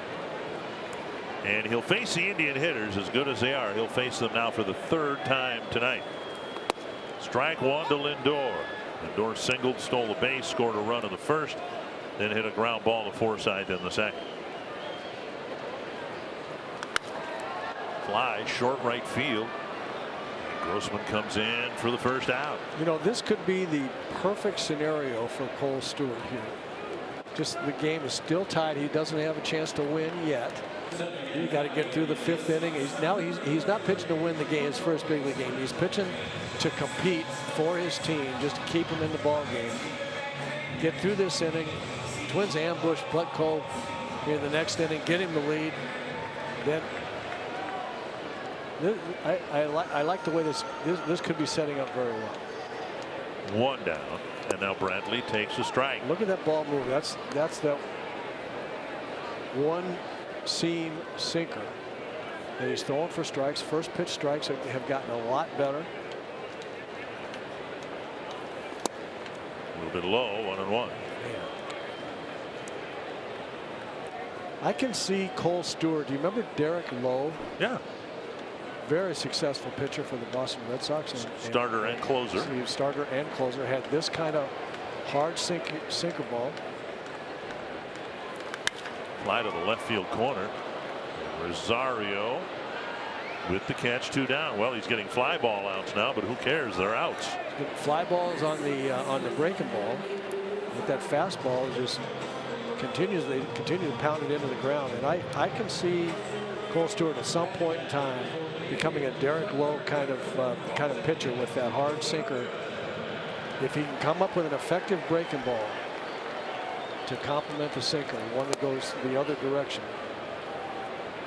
This will be an interesting at bat because twice Stewart's gotten Ramirez to hit a weak 1-hopper back to the mound. Not just strikes, but quality strikes on the perimeter of the strike zone. You bet. 1-1 is the count. And that's beyond the reach of Sano. And Ramirez gets a single with 2 outs in the 5th. And Edwin Encarnacion will bat. So a squibber the other direction. Cole Stewart actually pitched Ramirez very well again. Ramirez shot the ball the other way. Not exactly the way he wants to hit pitchers, and that's a sign that Stewart is still making good pitches. Encarnacion walked and scored in the first, hit a ground ball to Sano in the 3rd. Up and in. Love that.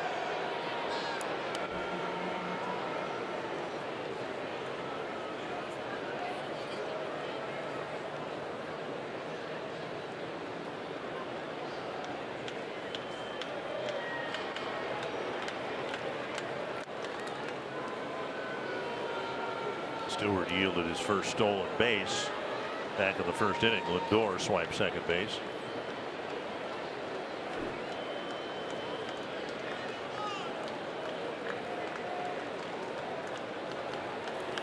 Driven deep to right. Grossman to the corner. Playing it off the wall. A long carom will allow Ramirez to score. Encarnacion bangs a double off the right field wall. It's 3-2 Cleveland.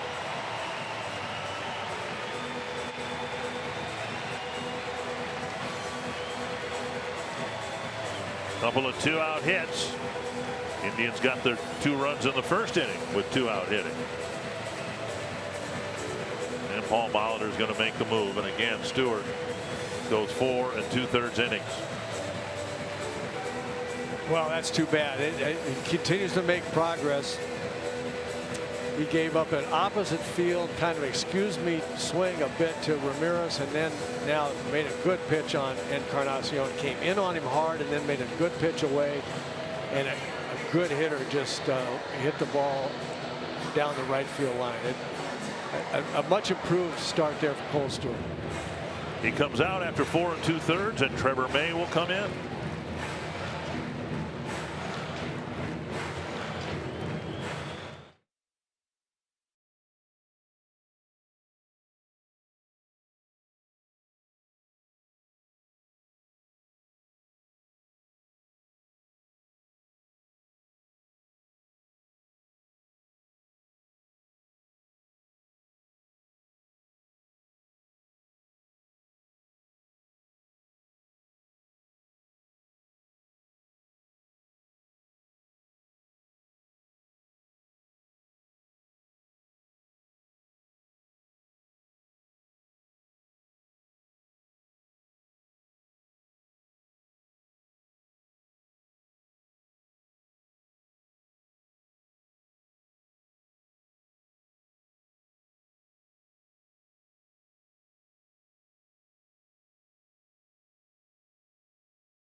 against him in the 5th inning. But overall, a big step forward, I would think, for Cole Stewart.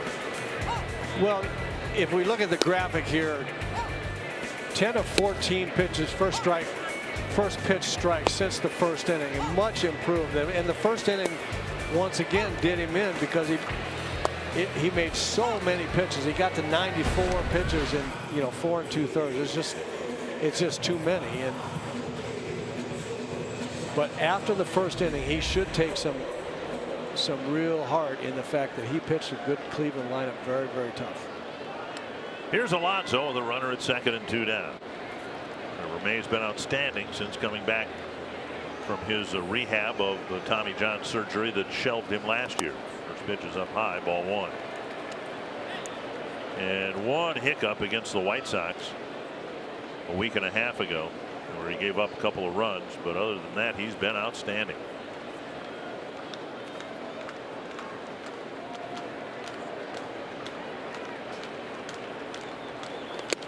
And a strike. Yeah, this fastball is going to be a little bit different. The Cleveland hitters are going to see a little different fastball from Trevor May than they did from Cole Stewart. If Trevor's got his good fastball. More of a power fastball. Power fastball, 94 to 95 when he's throwing it well. And he thinks there's more there. I think Paul Molitor thinks there's more. I think they think there's 96 in there next year. What they've done with May, they'd hoped to do with Michael Pineda, get him some innings in the 2nd half of this year, and allow to use a trip to the mound here. And Adrianza is going to join the meeting as well, hoping that Pineda could come out at the big league level, and if not as a starter, at least get some innings in to psychologically finish off the rehab of the Tommy John surgery. Right.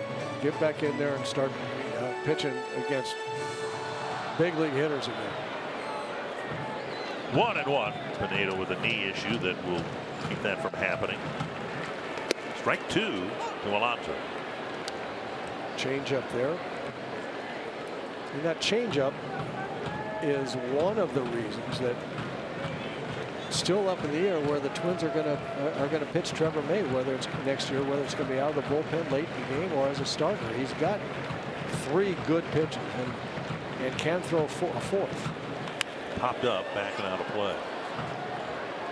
He's got a good fastball, a good overhand curveball. We saw that little change up there 2 pitches ago. He throws a slider as well, or can. I might be in the minority, but I don't think I'm the only one who could imagine him as a closer. I think I can imagine that too. That's what I'm trying to spit out here. I think I can imagine that too. And if for no other reason, I like his temperament for that. Yeah. Role. I think he's got the stomach for it. 1-2. And now 2-2. That was the curveball.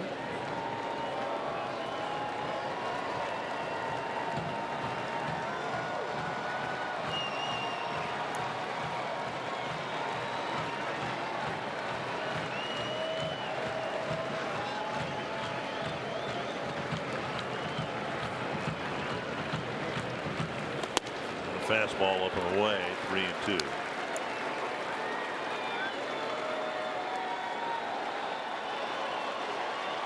Cabrera on deck. So just as soon he leads off the next inning. Indians already have a pair of 2-out hits to get the go-ahead run on the board.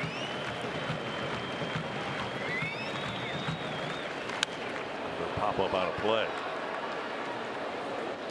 Just a little bit high with that changeup. I like the idea. 3-2. Alonso sitting fastball there, really expecting to get a fastball. He threw a pretty good changeup. Is just a little too high. Allows the hitter to get the bat to the ball when the changeup's that high. If it were lower, 8-9 inches lower, he probably gets him out right there on that pitch. Another foul.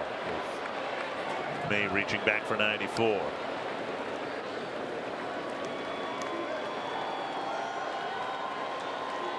It's one thing that you look at the teams that are headed for the playoffs, and they're veteran hitters up and down the lineup like Alonso that foul off pitches, and over the course of 5-6 innings it attacks on so many pitches to the starter. Now May, of course, a relief pitcher coming in this inning, but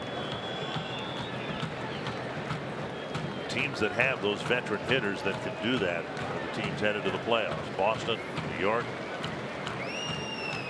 Houston now, even though they're fairly young, the guys have been at it for 4 or 5 years, a lot of them. Back again.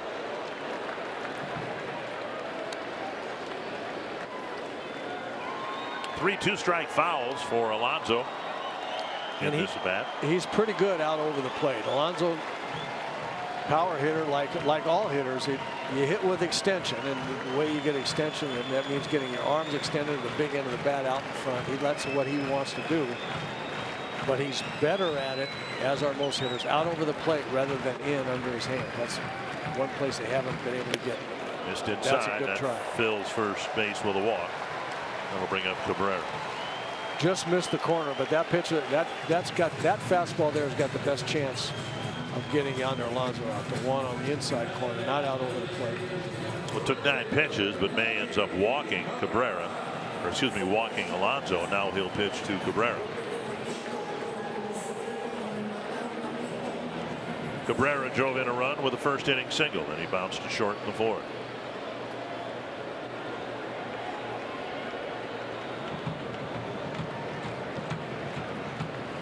Way out in front, strike 1. See that changeup in the middle of the box. Trevor really wants that changeup on the right on the lower line or a bit below the lower line of the strike zone back foot.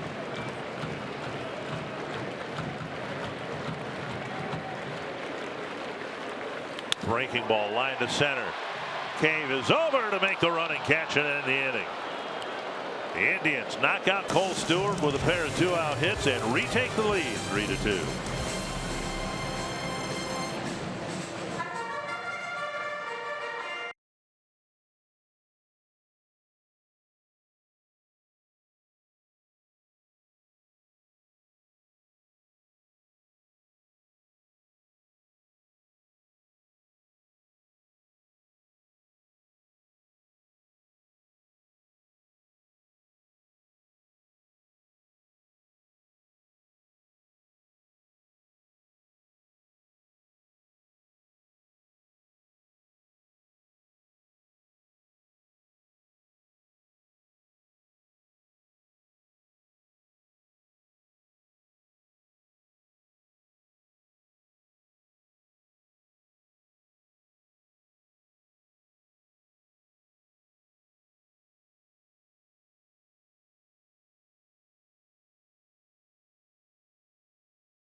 By Chevrolet, the #1 selling brand in the Twin Cities. And by Grand Casino, the best stories start here.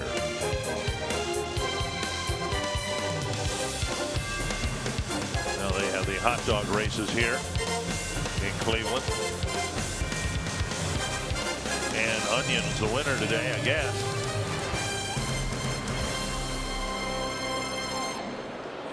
Congratulations to everybody who had their money on Onion. It's Grossman.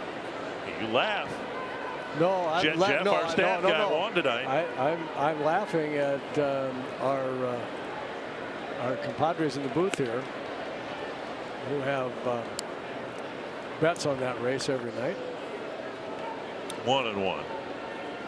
And then whoever wins takes that dollar right to the casino. And it's gone in 7 seconds. Grossman takes a strike on the outside corner. Twins in comeback mode again. Grossman, Austin, and Cave will hit here in the 6th. Plutko's had some really good outings, some not so good. This one's been a good one, although he's given up a couple of runs. And Grossman sends one over the Cleveland dugout.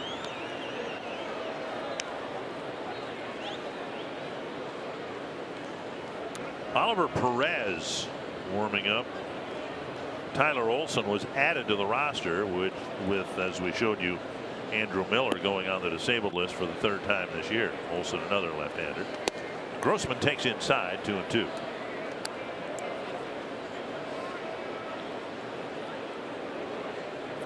Look at what the Miller injury can mean for Cleveland. Popped straight up in the air near the on-deck circle, and Gomes had a play, but he didn't make it. No error charge, but that was a ball that Gomes should have caught. Austin got out of the way, and he wasn't anywhere near the on-deck circle itself. So a reprieve for Grossman. These balls, when they're popped up like that, come way back. They look like they're going to be 3 or 4 rows back and will spin back into the ballpark a lot. And that's uncharacteristic of Jan Gomes. He didn't go after that ball well at all. Out of right center field, headed towards the gap, and a diving attempt by Cabrera, but he can't make the play, and Grossman will hold up at second. So Gomes' inability to catch the foul pop ends up with Grossman standing at second base. Good effort by Melky Cabrera, but it looked like it hit him in the glove. It just didn't stay there.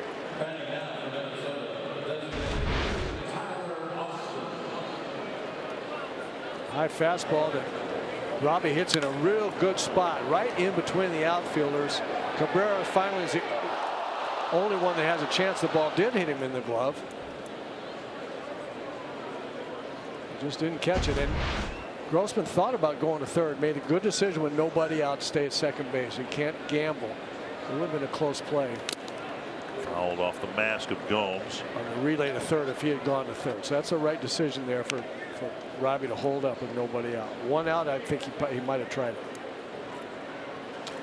24 plate appearances for Plutko, and he's thrown 17 first pitch strikes. Austin so far is 0 for 5 with 4 strikeouts. He walked his last time up.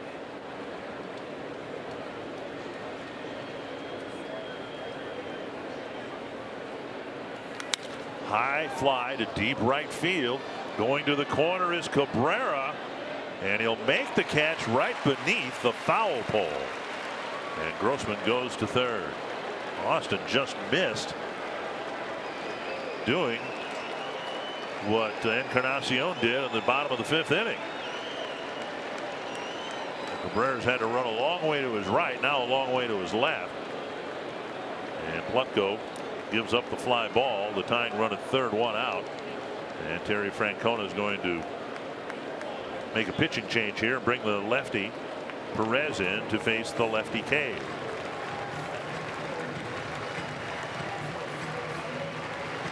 Well, the Indians will love it if Trevor Bauer can come back, but Plutko did a nice job in his place tonight.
Sports, you get opinion that cuts through the hype. Catch Speak for Yourself with Colin Cowherd and Jason Whitlock. Weekdays at 4 p.m. Central, only on FS1. Jake Cave's had a good rookie year with the Twins, and he's done really well against right-handed pitching. But there is a hole in his game, and it is making contact against left-handers.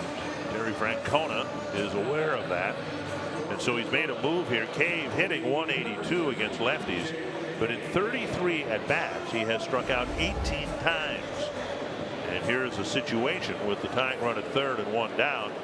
Twins got to have contact, and Perez is trying to make sure there isn't. And Perez has been very good against left-handed hitters as well. So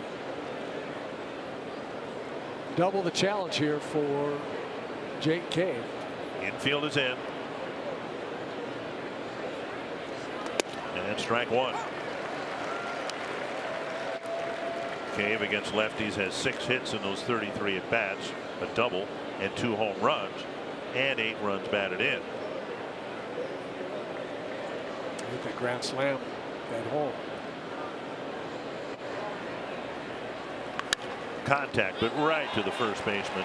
No chance for Grossman to come in. 2 down. He's had a chance in the 5th to take the lead after Rosario's RBI double, but Sano grounded out. And now it'll be left to Adrianza, trying to get Grossman in from third base. Adrianza hitting .288 from this side of the plate.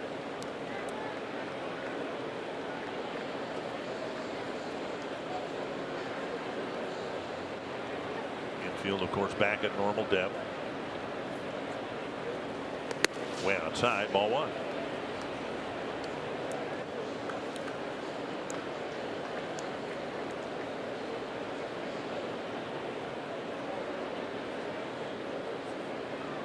Simber getting loose in the event Adrianza keeps the inning alive. Fouled back, had a good cut. 1-1.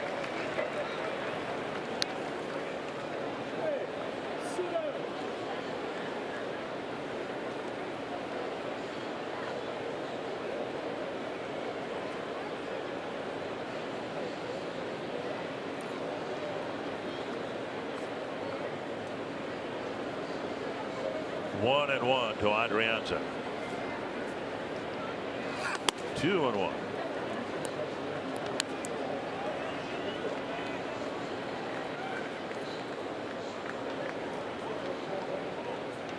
Perez giving up just a .174 batting average to lefties. .065 batting average to righties. On the outside corner, big call there, and now it's 2-2.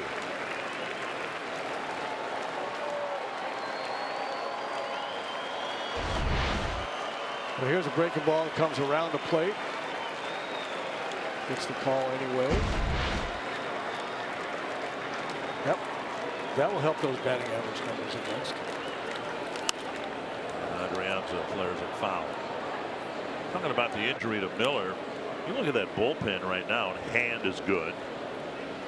Perez has been good. Olson just called up to replace Miller. You got Allen, who's struggled. Simber has struggled since coming over.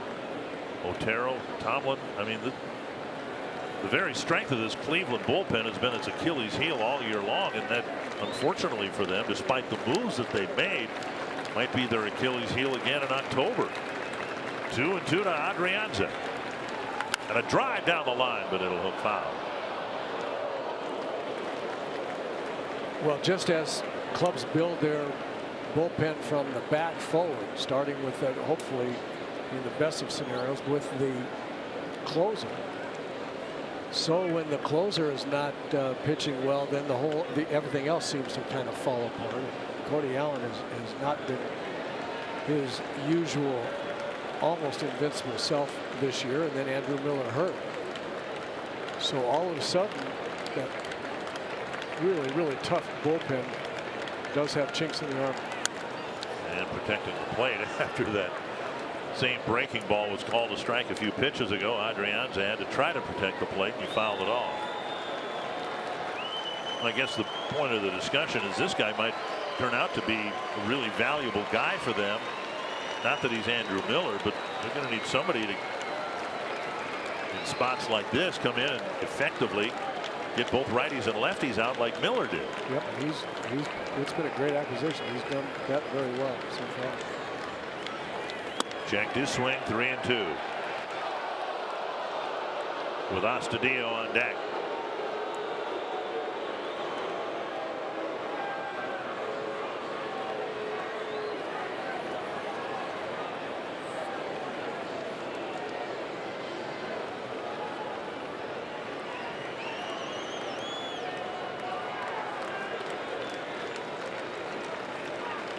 Full count.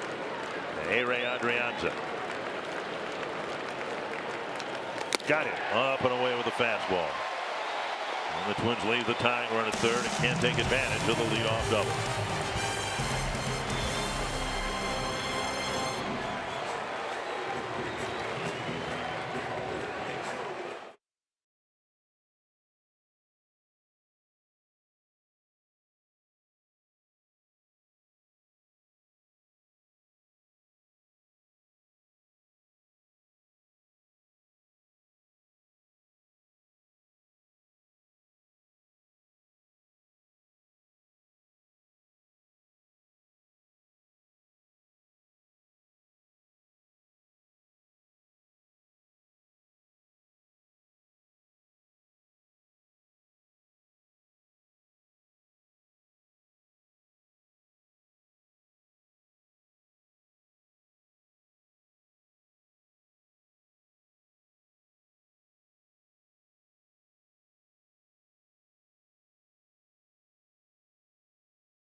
Save big money on all your home improvement needs at Menards.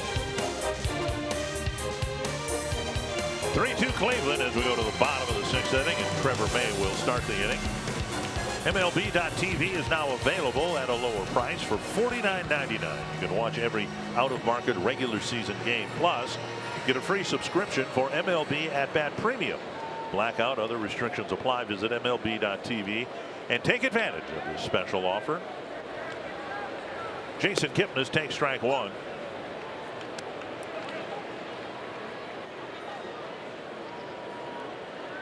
Kipnis, Gomes, and Allen here in the Cleveland sixth. Hook foul, 2 strikes. What we've seen from May this year, he's been brought into some situations out of the pen with men on base, as he was in the 5th inning. And the control problems that he has had, remember at home he came into a bases loaded, nobody out situation, walked the first 2 men, then he walked the first man he faced here.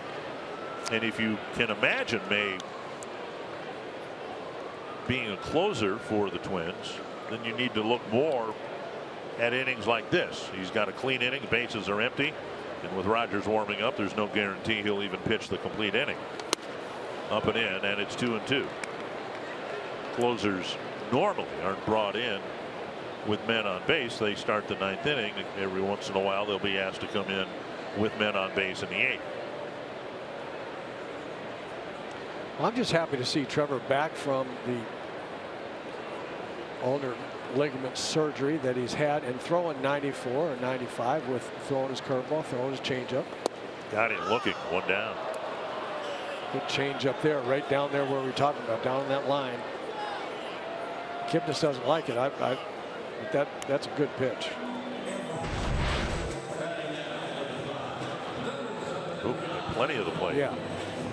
Yeah, he was just full. They changed up absolutely last thing on his mind.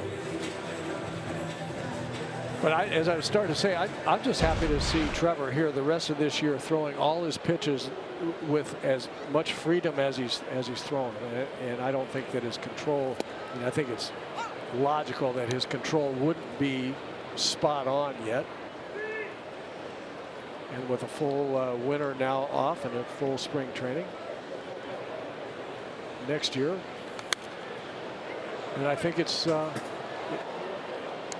I think he's got a chance to be very, very effective, either as a starter or as a late inning reliever. 2 strikes now to Jan Gomes. Have to wait. The foul balls, when they roll down in the overhead netting, sometimes come onto the field, so they had to wait for that one to rest on the net itself. In the dirt, 1-2.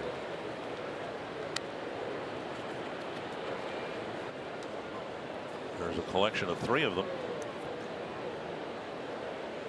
Last foul ball almost went into the Twins radio booth.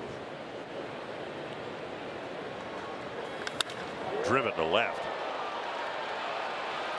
And Rosario will play the bounce, and he'll hold Gomes to a single. A 1-out single for Gomes, and that'll bring up Greg Allen. Very well played by Eddie Rosario out there in left field. Played the hop beautifully. Hop off the wall, and then a strong, accurate throw right on the money. See it here, a high fastball that Gomes tomahawks off the wall. 1 hop to Rosario, turn around, fire. 1 hop right on the bag. Here's Greg Allen. He is struck out looking and bounced to second. Swung on and missed.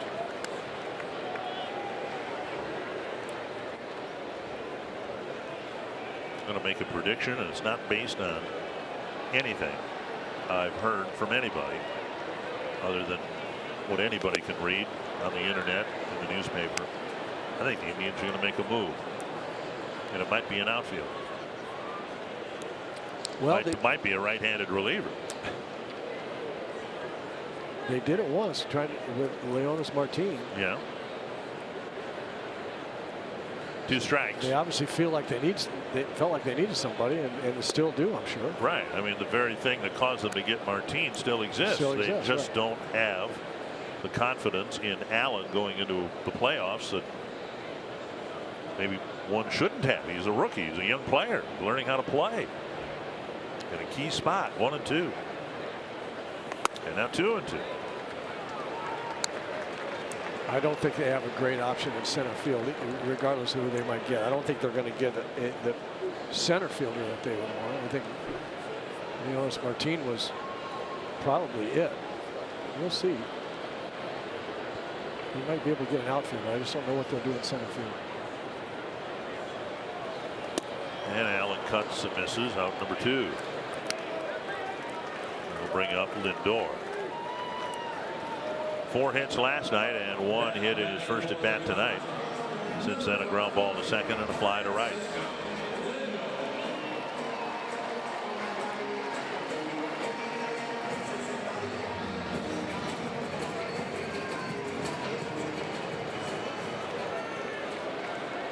Lindor, a completely different player than Kenny Lofton was when he was here, but Lofton was just such a great leadoff man, and he brought so much energy to the ball game from the very first at bat. In a different way, I think Lindor does the same thing. He's a powerful hitter.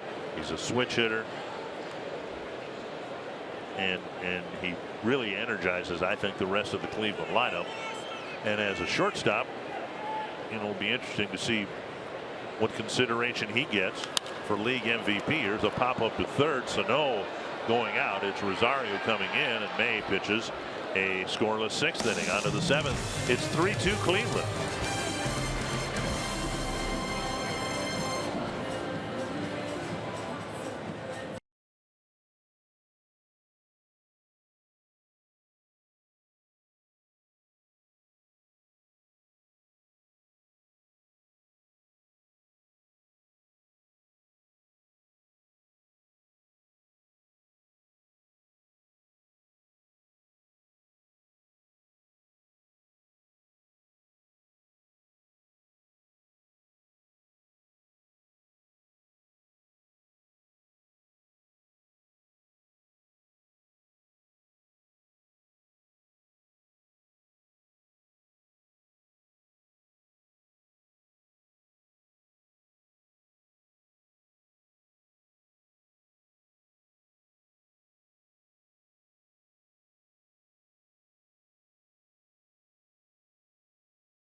Here in Cleveland, something they've done fairly regularly. Our Grand Casino story of the game so far. Big home run by Williams Astudillo, his first big league home run in the third inning, got the Twins within 2-1. They would tie the score 2-2 after Joe Mauer would double and Eddie Rosario crashed a double off the left center field wall. That happened in the fifth inning.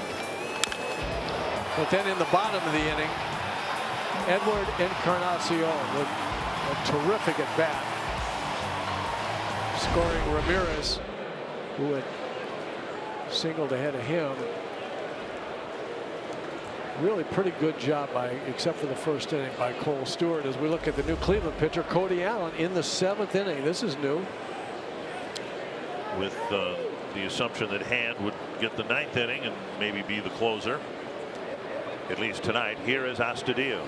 First pitch hit to center, and retreating a few steps is Allen. Pitch one out. So far, Astudillo in the big leagues has 25 at bats. He has not drawn a walk, and he's only struck out once. So what he did in the minor leagues, he doesn't do either one of those things. He's carried forward to the big leagues. One down. We'll bring up Mauer, who doubled and scored the 1,000th run of his career. Allen's had a tough time of it, particularly in his last couple outings. Yeah, and I think this is interesting what Terry Francona is doing. He might even pitch in 2 innings here. Trying to get him going. He needs this guy to pitch well in the postseason. So find a spot where maybe a little bit less intensity. He can work on some things that weren't going well. One thing that he's done is he's had a tougher time getting that first batter of every outing. He's 25 of 29 in save chances. Hand is 29 for 34. 1-1 to Mauer. Half swing. You don't see Joe do that very often. Nope. 1-2.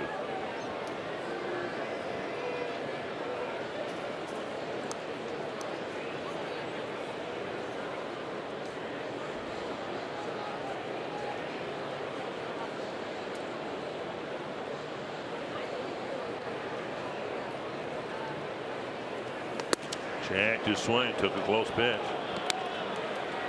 55 innings and 11 home runs allowed for Allen. That seems to be the biggest difference. He's those home run balls. He just has not given those up in the past. Swung on and missed. He strikes Mauer out for out number 2.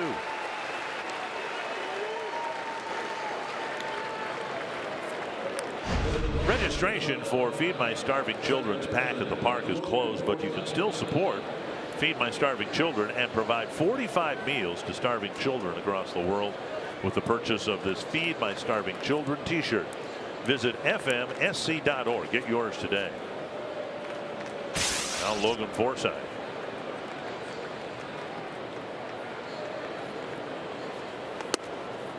Up a little bit, ball 1.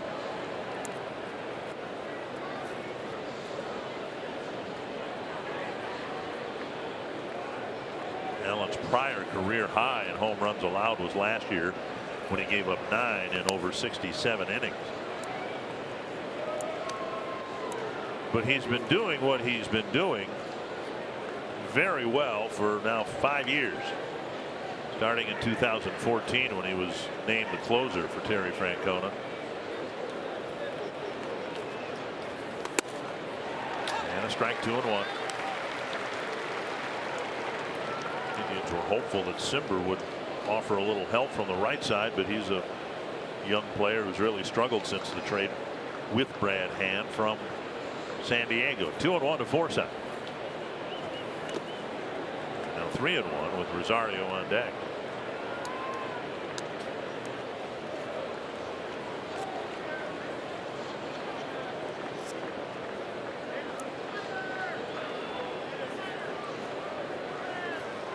Allen doesn't quite have the fastball that he used to have in '93. He used to be more mid-90s.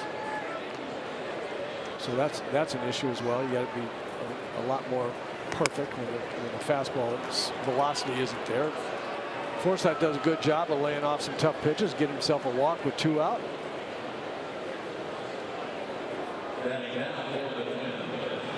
Last 4 years when he's been so good, he's had an opponent batting average right around 200. And this year the opponent batting average is 232.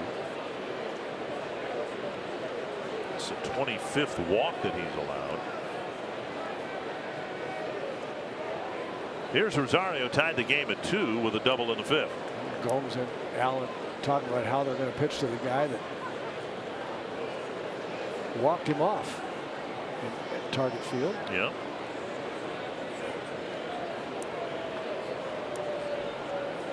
Got a fastball much like the double he hit earlier tonight. Hit it in the right center field seats.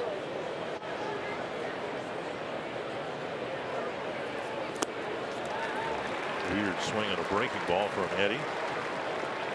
1-1. Replay brought to you by Carrier. Yeah, this is the Allen's bread and butter now. He's got a nice overhand curveball. As long as he stays down there with it, he can be good.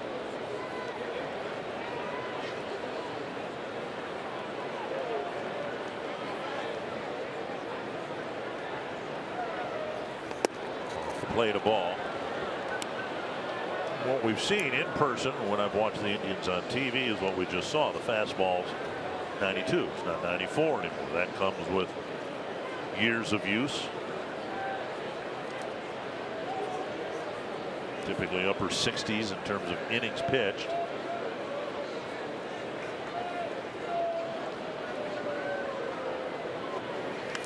That is lined into left center field, a base hit. Forsythe will dig around second. He's on his way to third. Rosario has a pair of hits, and the Twins again have the tying run at third with 2 down. Nice to see Eddie get the hits to the big part of the field. We'll bring up Sano. Another high fastball, and he just tomahawks it the other way. Ball up and away. Throw the big end of the bat at it. Rip it into left center. Sano's hitless again tonight. Couple of strikeouts and a ground ball in the first pitch he saw in the 5th. It just looks to the untrained eye like the 2 that I have. And Miguel's trying to pull everything. Even though the pitches are away, he's trying to pull the ball.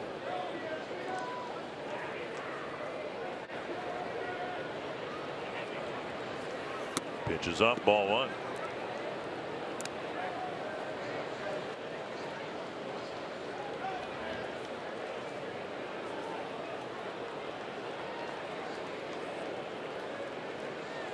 Feeding him a lot of breaking balls away. Yeah, and I think that's going to continue. I agree with you. I think he is. He's just kind of, his whole body is set up for fastball speed to pull. Inside 2-0. When everything meshes, he can hit the ball a long way, like he did at target field up in the 3rd deck, or just a bomb when they were at home. But he just has so much talent to hit. You just like to see him develop some all-field consistency.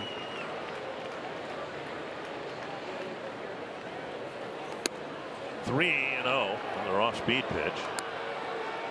Grossman on deck. Got the first 2 outs, then the walk, the single. And now 3-0 to Sano, who likely will have the green light here. It's bright green. Flashing. It's a bright green light.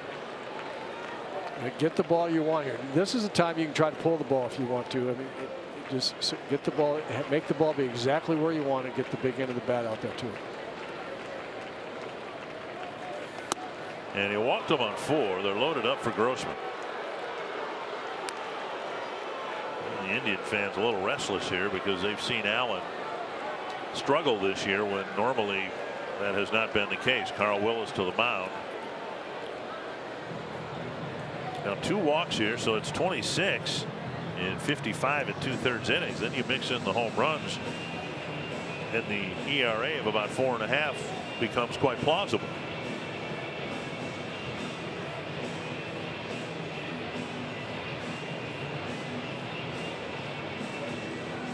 Grossman's reached twice tonight, hit by a pitch in the second, dropped a double out of the glove of a diving Melky Cabrera, leading off the 6th inning.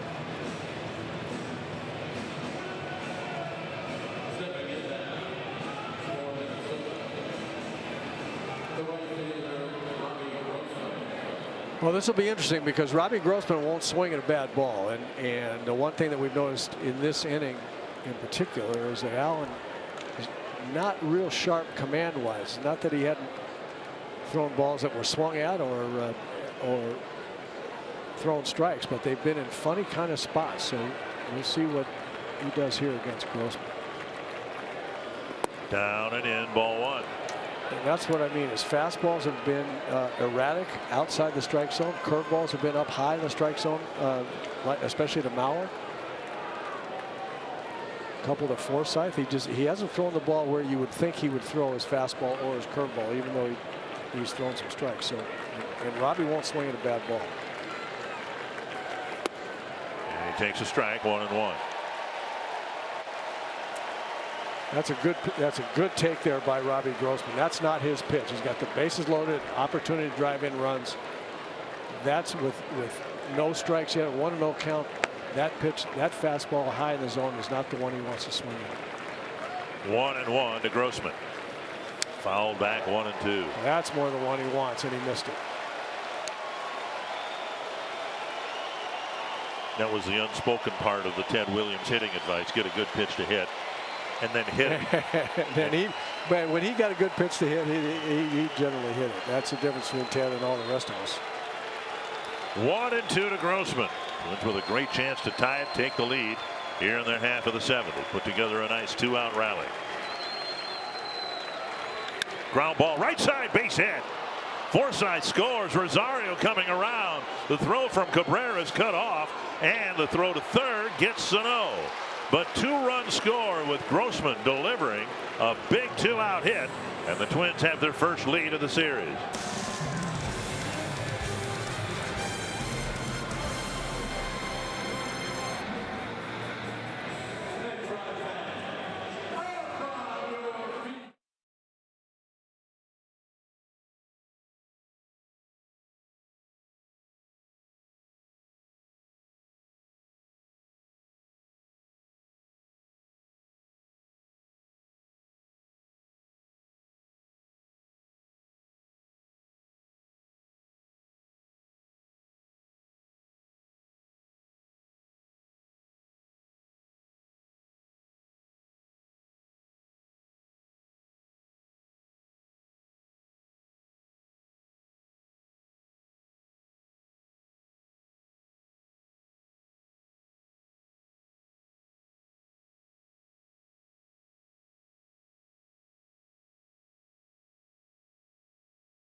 Cody Allen to give the Twins their first lead of the series. Great at bat.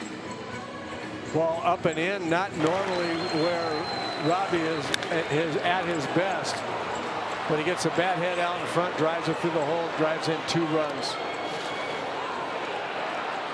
Really good 2-strike swing right there, fighting off that high inside fastball. So Ed Hickok's point at the plate that the second runner had crossed the plate before the tag at third. So it was a 2-run single, and the Twins have a 1-run lead as we go to the home half of the 7th. Brantley, Ramirez, and Encarnacion will face Taylor Rogers. It's unfortunate that Sano got thrown out at third there for the third out. That's never what you want to do, and you'd much rather see Tyler Olson up with runners on first and second. Just give him one more shot at getting some more runs. Here's Brantley, hitless in the ball game. 2 flies to left and a ground ball to first. Breaking ball missing. Ball 1.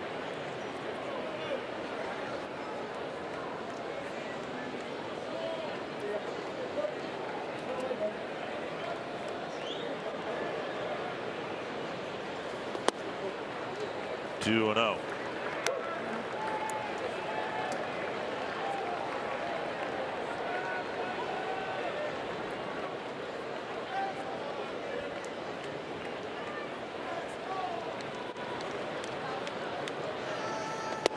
And a strike of the knees. 2 and 1. Hits are even at 7 apiece. Twins leading 4-3.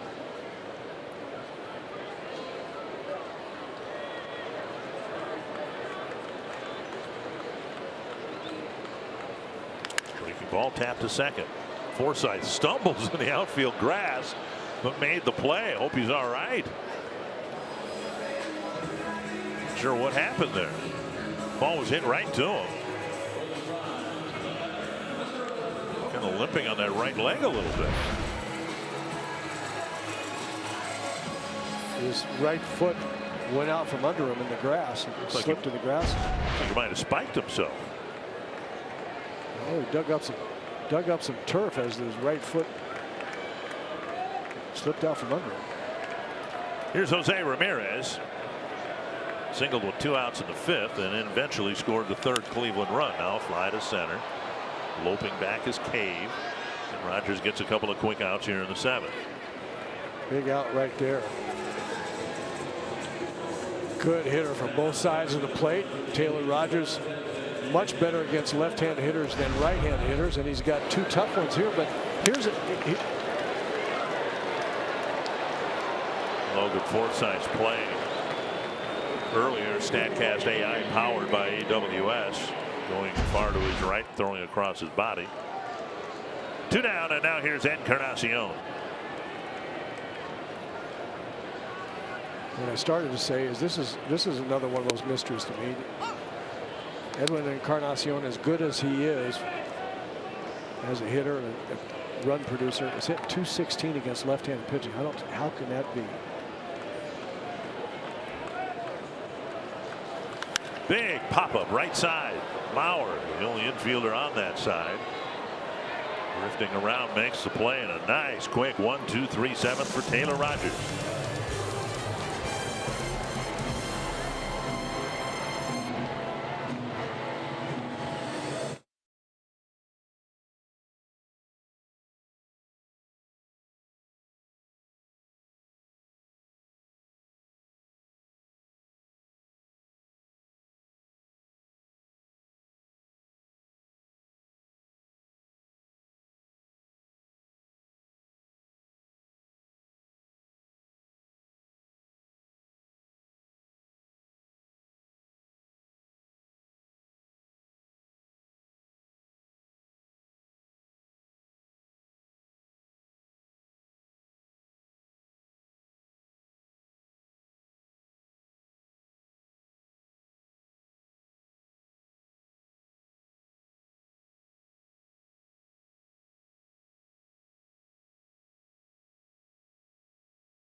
in a hurry, and now we go to the 8th inning.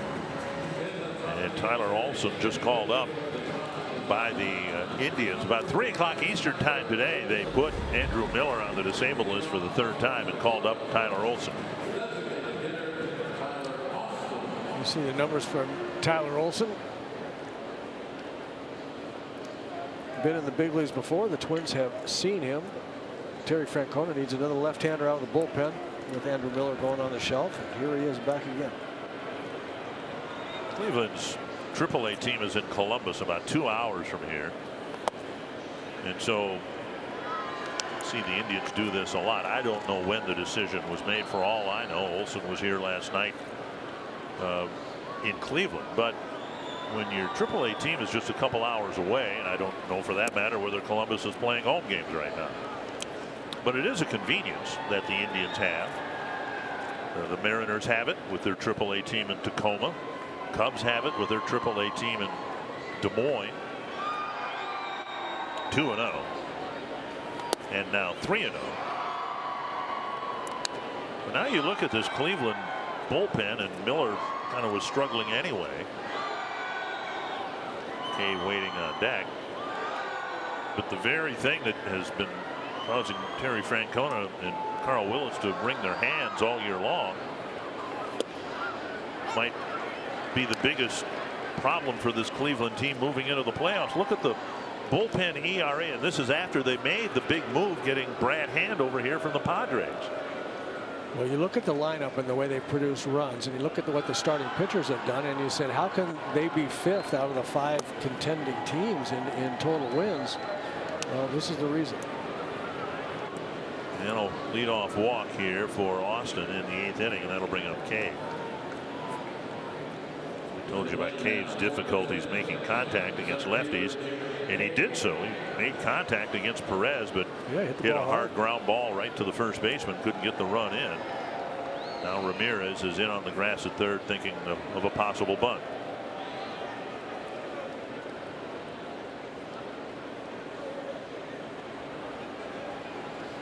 Taking outside a ball. And the Indians may very well know more about the severity of Miller's shoulder situation than they're letting on.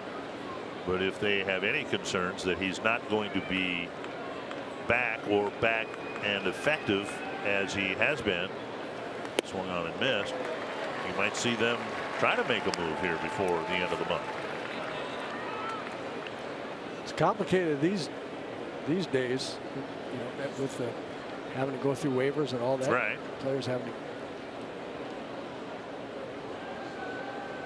go through waivers and be passed over by just about everybody else before they get to Cleveland. Bunted foul.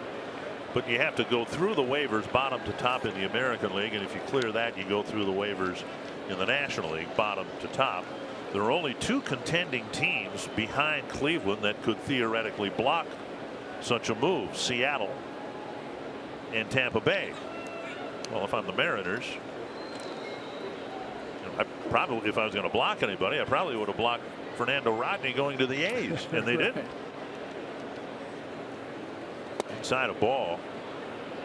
Tampa Bay is not contending for a playoff spot, and the last thing they'd want to do would be to block somebody at this point. But yeah, and the way you block somebody is to claim them. Claim them. and then you're responsible for it. Then Fernando Rodney shows up in Seattle if they had done that, and they didn't want that, so they let him go. Cave swings and misses on a looping breaking ball, 1 down. We'll bring up Adrianza. A couple of players moved today. Lucas Duda went from the Royals to Atlanta, and Atlanta also picked up catcher Rene Rivera from the Angels. So the Braves made a couple of moves today. Adrianza 0 for 3, a pop-up, a fly ball, and a strikeout. Adrianza hitting from his preferred side, and a ground ball base hit to left. Austin to second. Twins trying to tack on some insurance here in the 8th.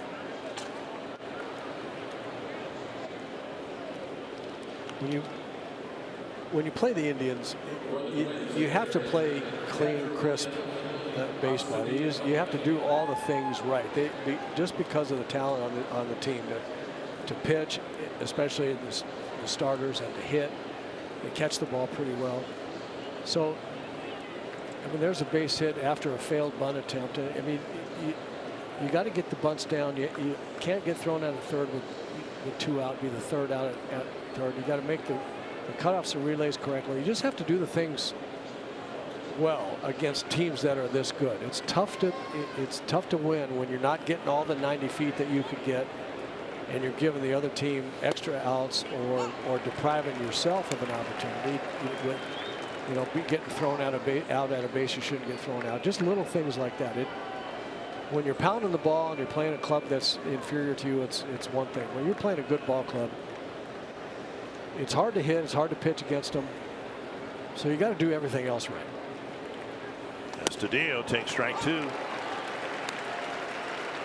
on the other side, we've seen Cleveland in this game alone, the outfielders hitting the cutoff man, as they should. But that's really, fundamental baseball. It kept the Twins from scoring in the second and created an out when the Twins took the lead in the 7th. 0-2 to Astudillo. Out of piece. It is remarkable in this day and age for someone to bat 25 times and only strike out once. And a home run to lead off the 3rd. That started the Twins' comeback.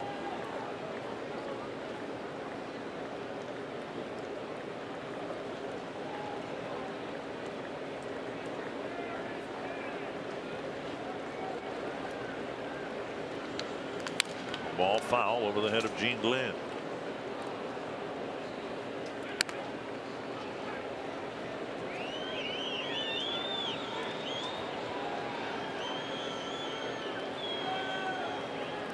Austin drew a leadoff walk. Adrianza added a 1-out single.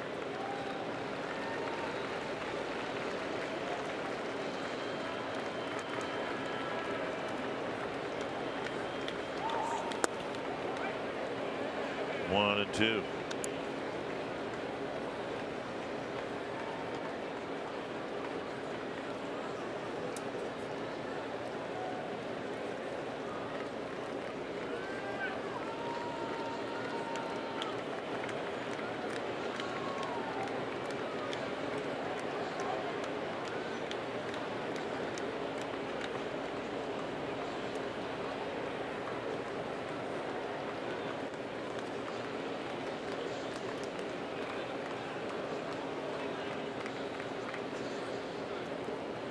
One and two to the Twins catcher.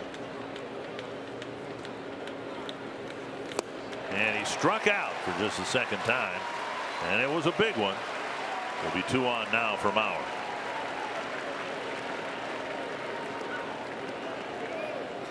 Big breaking ball again from the left-hander Olson. Didn't fool Astudillo.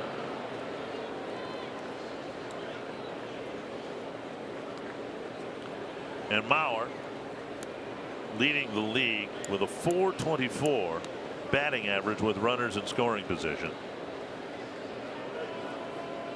Austin's at second. Adrianza's at first with 2 down.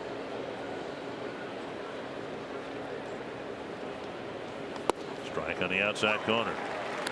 Joe hitting lefties better than righties. Hitting .310 against lefties. .266 against righties.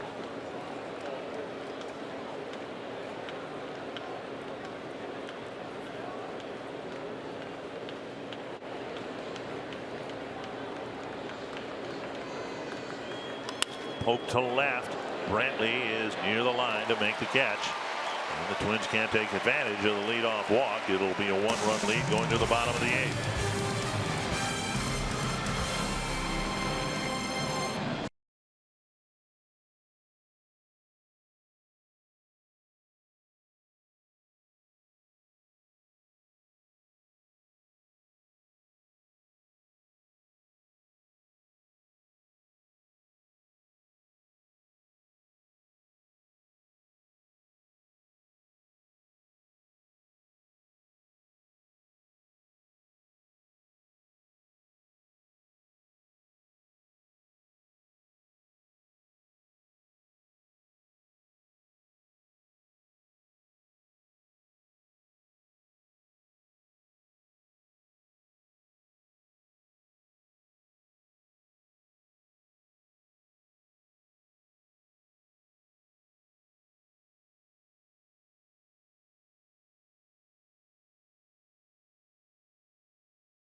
Thank you, sir. Taylor Rogers out there to pitch at least some of the 8th inning, and he has been so good against left-handed batters.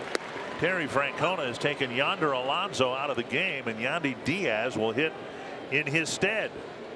Diaz a good hitter, but he does not have the credentials nor the power of Yonder Alonso. Kepler in right, replacing Grossman. Now outside 1-1. How good has Rogers been against lefties? They're just 4 for their last 37, a 108 batting average going back to the end of June, and he has not allowed an extra base hit to a left-handed batter all year long. So it'll be a right-hander instead. 1-1 the count. Fouled back 1-2. Wow, Terry Francona knows how good Rogers has been. He knows about those statistics that you just quoted. Rogers against left-handers.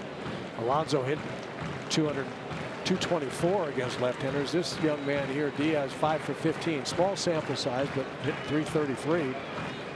So look at Hildenberger in the Twins' pen. Well, ball foul. It might be because Cabrera has been a better right-handed batter than left. That if Cabrera comes up, whether Diaz reaches or not, that Hildenberger will be brought in to turn Cabrera into a left-handed batter. But then you got another lefty and Kipnis hitting behind him. Right, and Molitor's thought was the lefty, the two lefties coming up, Alonso and Kipnis. Jack swing. Did he go? I think he went. Nope. First base umpire Gabe Morales said no. 2-2. That's a check.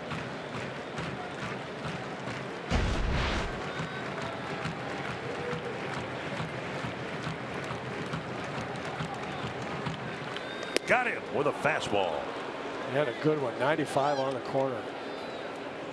And the fact that Diaz didn't reach might keep Rogers in the game to face Kipnis.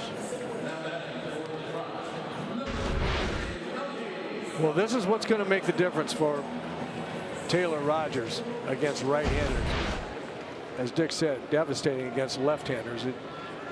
Right-handers have given him trouble, but the more he's able to command that fastball on either side of the plate, either corner to right-handers, he's going to become very effective against any hitter. Cabrera hitting 333 right-handed. First pitch strike on a breaking ball. 258 left-handed. We're going to run with a single against Cole Stewart. And lined out against Trevor May in the 5th. A foul ball. Sano tried to choke that ball down the line, but it's getting by him, and thankfully for the Twins in foul territory.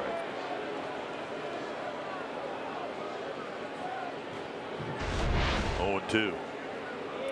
Breaking ball here that just gets fouled. That's a great shot of it right there, right down the line. You can see clearly that it looked like it was going to go over the base and then just hooked outside the third base bag. 0-2 to Cabrera. Fastball up and away.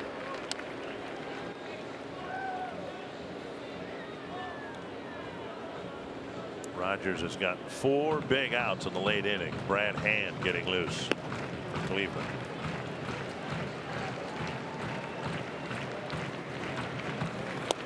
Oh, where was the pitch? Where was the pitch? I don't understand that one. The only thing that I can say that they were trying to go in. Watch Astudillo. He had to come back and catch it across his body, and that's. I think he talked the umpire into that not being a strike. It surprised the umpire, but there's no excuse for that. Now the line drive to center, and it's down for a hit. Ball nearly skipped by Cave. Cabrera should have been struck out on the prior pitch. And I don't mean to put that on Astudillo at all. He was trying to. He had moved his body inside, and the umpire went inside with him.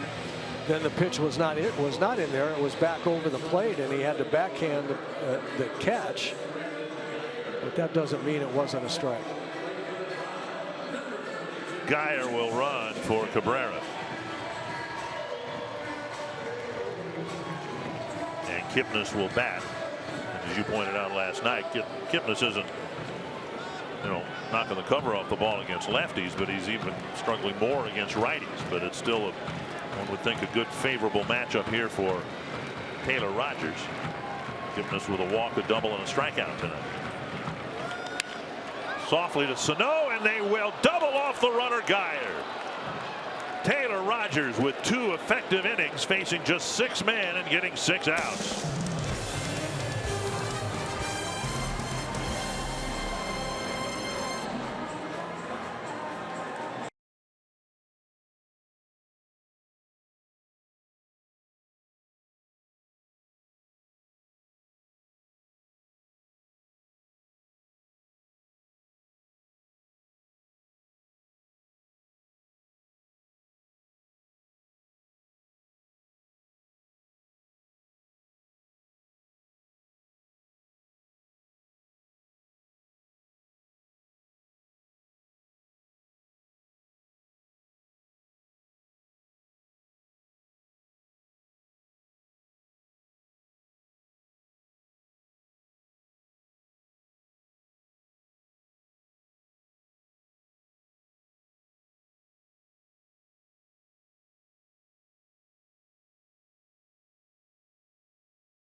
Celebrating Gary and Pat's 49th anniversary. They won $100 in scratch tickets for being featured. Congrats. Are you game? Say I'm in. Couple of big innings put in by Taylor Rogers. Diaz stays in the game. He's at first base. Geyer stays in the game. He's in right field. And on the mound, it'll be Simber, who came over with Brad Hand from San Diego, and they thought that he'd be a big addition. He frankly has struggled. You look at his numbers. Now that's including the numbers that he posted in San Diego. But for the Indians, 14 games, 8 1/3 innings, 13 hits, 4 walks, an opponent batting average of .371. He'll face Forsythe, Rosario, and Sano. Forsythe has walked twice, scored once, and he's hit on the first pitch from Simber.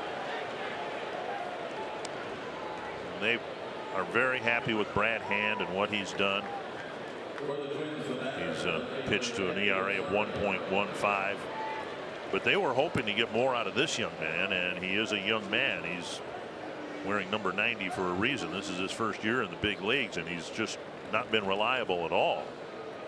Well, they really liked his arm. And when they made the trade, you're right. They talked about how much they were delighted to get Hand. That was who they were after. But they really thought this guy was going to be a great addition.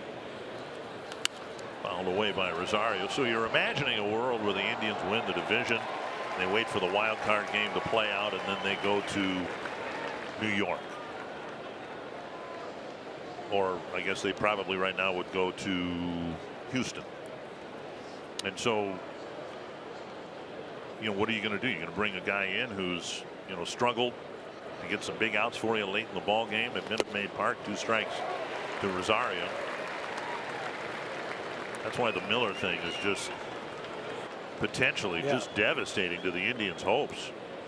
Well, especially with Cody Allen just not being effective. And this game swung tonight when the Twins got 2 runs off of Allen when he had the lead. Ground ball right field, base hit, 3rd straight hit for Rosario. And the Twins have runners at first and second with nobody out.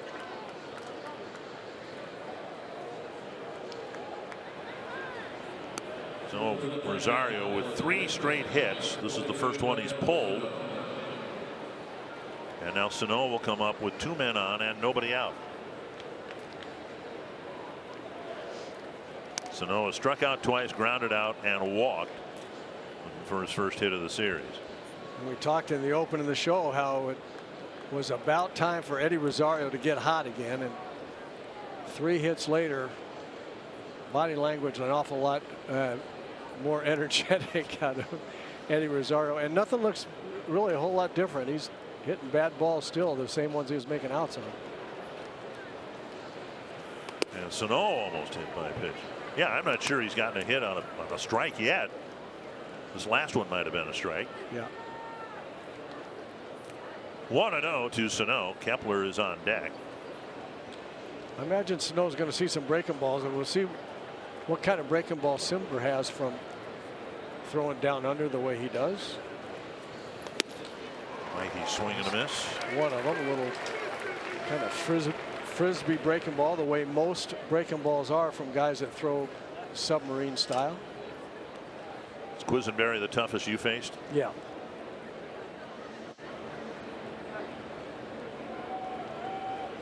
One and one. Driven foul. 1-2. Got a pretty good pitch to hit right there. A little frisbee slider or breaking ball of some kind that stayed right in the middle of the plate.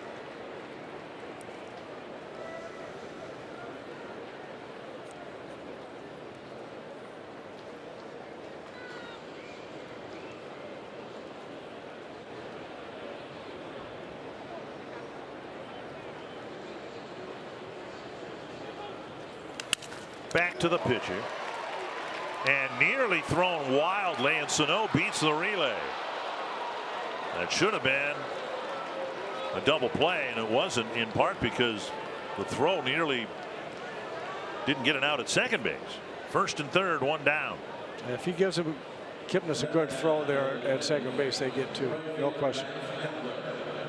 Big at bat here for Kepler. Here it is right here. He catches it cleanly. Now he's got all day to make a good throw, and when he brings Kipnis across the bag like that, Kipnis doesn't have enough arm to get enough on the ball to get a double play there. That's on the pitcher. Kepler's first at bat, and boy, is it a big one. Outside, ball 1. Grossman had a good day at the plate. He reached 3 times. He was hit by a pitch. Finished his at bats with a double and a single, including a 2-run single that put the Twins in front. Forsythe at third. Sano at second, or first rather. Missing inside, 2-0.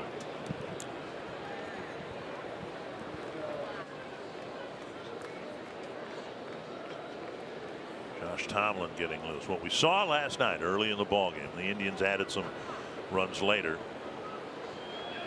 But 3 of their first 4 runs last night to take control of the game were scored on outs.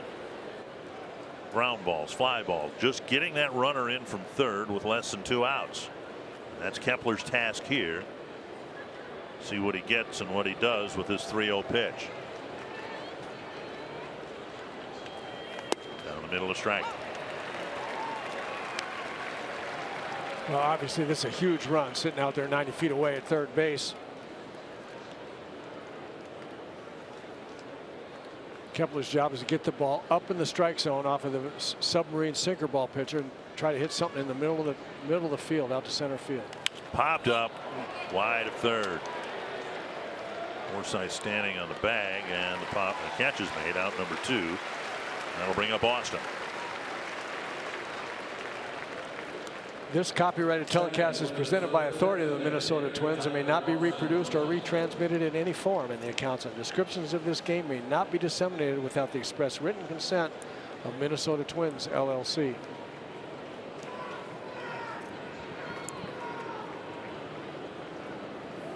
Here is Austin. Twins gotten some big 2-out hits here in the ball game. Rosario's double in the 5th, Grossman's single in the 7th. They need one here. Strike 1.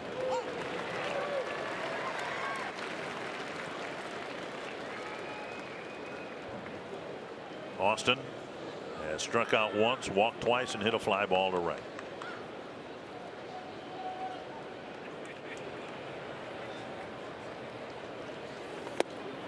1-2.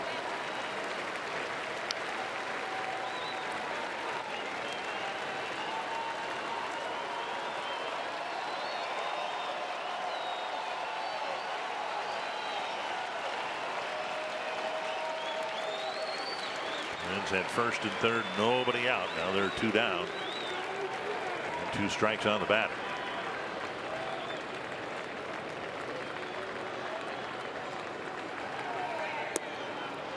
1-2.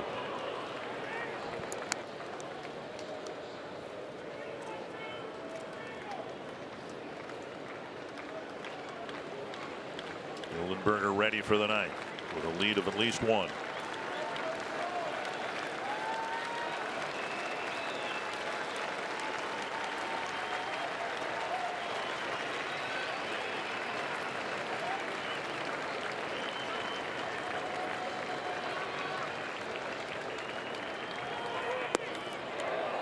Whoa. Where was that pitch? Low. 2-2. Comes again. Yeah. He's trying to buy it for the pitcher, but it was out of the rectangle.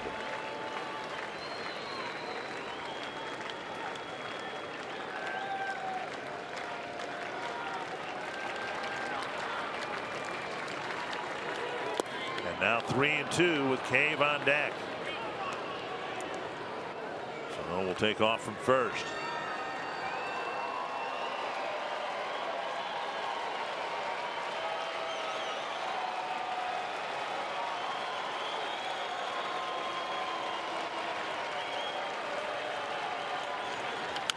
Chopper in front of the third baseman Ramirez, barehanding and throwing, safe at first. Juggled throw by Diaz at first, and the Twins get the insurance run on a 60-foot nubber. Terrific play by the third baseman, Jose Ramirez. Well, Indians are going to challenge it. They've got nothing to lose here.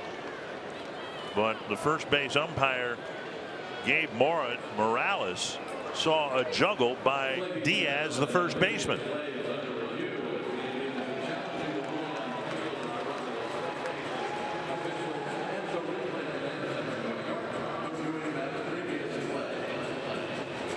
We'll show replays. They'll show them in New York. Was there a juggle? The way Diaz facially looked, get a better angle of it here.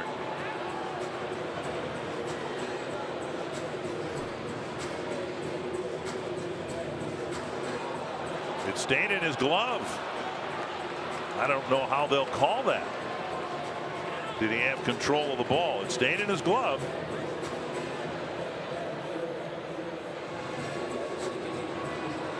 Well, he may have beaten it anyway. I thought he beat it, but this is looking awfully close. Man, you know, you have to. The rule is that the back of the glove, when the ball hits the back of the first baseman's glove, and that is so close. I got to believe that there's not conclusive evidence to overturn. It was called safe on the field. We'll find out. Out. Wow. The call is overturned. Wow. The ball never left his glove, and the first base umpire Morales called safe and then made the juggling motion. So it'll be a 1-run lead for Trevor Hildenberger when we come back.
Boston still maintains that he was safe. Here's the Ram road ahead. Day game tomorrow, which we're not televising, and then 3 in Texas, we are televising, and 3 in Houston. And the homestand starts with Kansas City and New York. For Trevor Hildenberger, still young in his major league career, it bottomed out here the last time he took the mound in Cleveland. Had back-to-back really difficult outings. Pitched an inning and 2/3, gave up 5 earned runs and a couple of home runs. And after that, things got better as he relied less and less on his changeup, which the feeling was hitters, including Francisco Lindor, were sitting on. I don't think there was any question that Lindor was sitting on the changeup. Hildenberger was. I think it really was the kind of a little mini turning point in Hildenberger's career, because he learned to adjust back to what hitters were doing to him, and I think it was a big positive step. Inside to Gomes, then it'll be Allen, and then it will be Lindor. His changeup has been so good for the better part of 2 years now, and finally these good Cleveland hitters, experienced guys, started just sitting on that one. Fouled away. So he started doing that more, throwing that fastball, and you have to establish the fastball pace in order to throw a changeup pace, and you have to make hitters respect the fastball. If you're going to throw the fastball for strikes, pretty soon they have to start swinging at it. They have to get on the fastball speed, and then the changeup works in there. Fouled away 1 and 2 in his last 5 outings. Last 6 outings, he's picked up 4 saves and a win, and he's given up 2 hits and just 1 run. 1 and 2.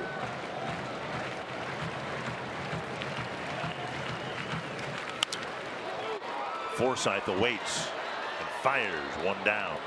So what's the old saying? You fall off the bike, you got to get back on the bike as soon as possible. And so Hildenberger back on the mound here, where all looked like it was falling apart for him. 1 down. We'll bring up Allen. Nice aggressive play there by Forsythe too on that ground ball, coming in, taking charge of the hops, charging the ball. Once you get to that, once you charge the ball and get to it where he did, then it's an easy play. Allen to center, retreating his Cave. 2 down, and here comes Lindor. This will be fascinating. This is going to be really interesting to see how he pitches it, because Lindor is sitting on this changeup. Bang. One of the 81 walk-off home runs that have been hit this year. And it only seems like a quarter of them have been against the Twins. So that was then, and this is now.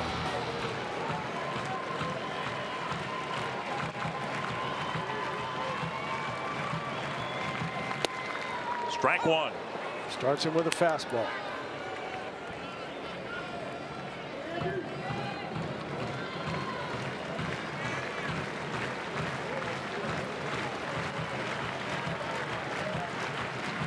Strike 2, another fastball.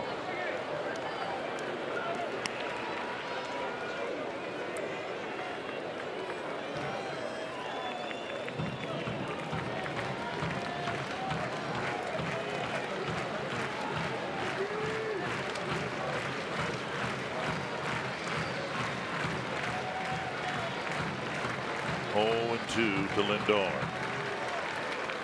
Grounded to second. Forsythe to Mauer, and Hildenberger gets back on the bike and gets a save. Terrific job by Hildenberger, going right at the hitters with strikes in the 9th inning. Game on the line, especially there to Lindor. You got me with my changeup last time. See if you really are on the fastball. Threw him 3 really good ones. Good ball game for the Twins. And Tom Hanneman looked like the Twins might be going to the bullpen in the 1st inning. But as it is, the guys in the back end of the bullpen got the job done, and the Twins impressively won a 1-run ball game here in Cleveland.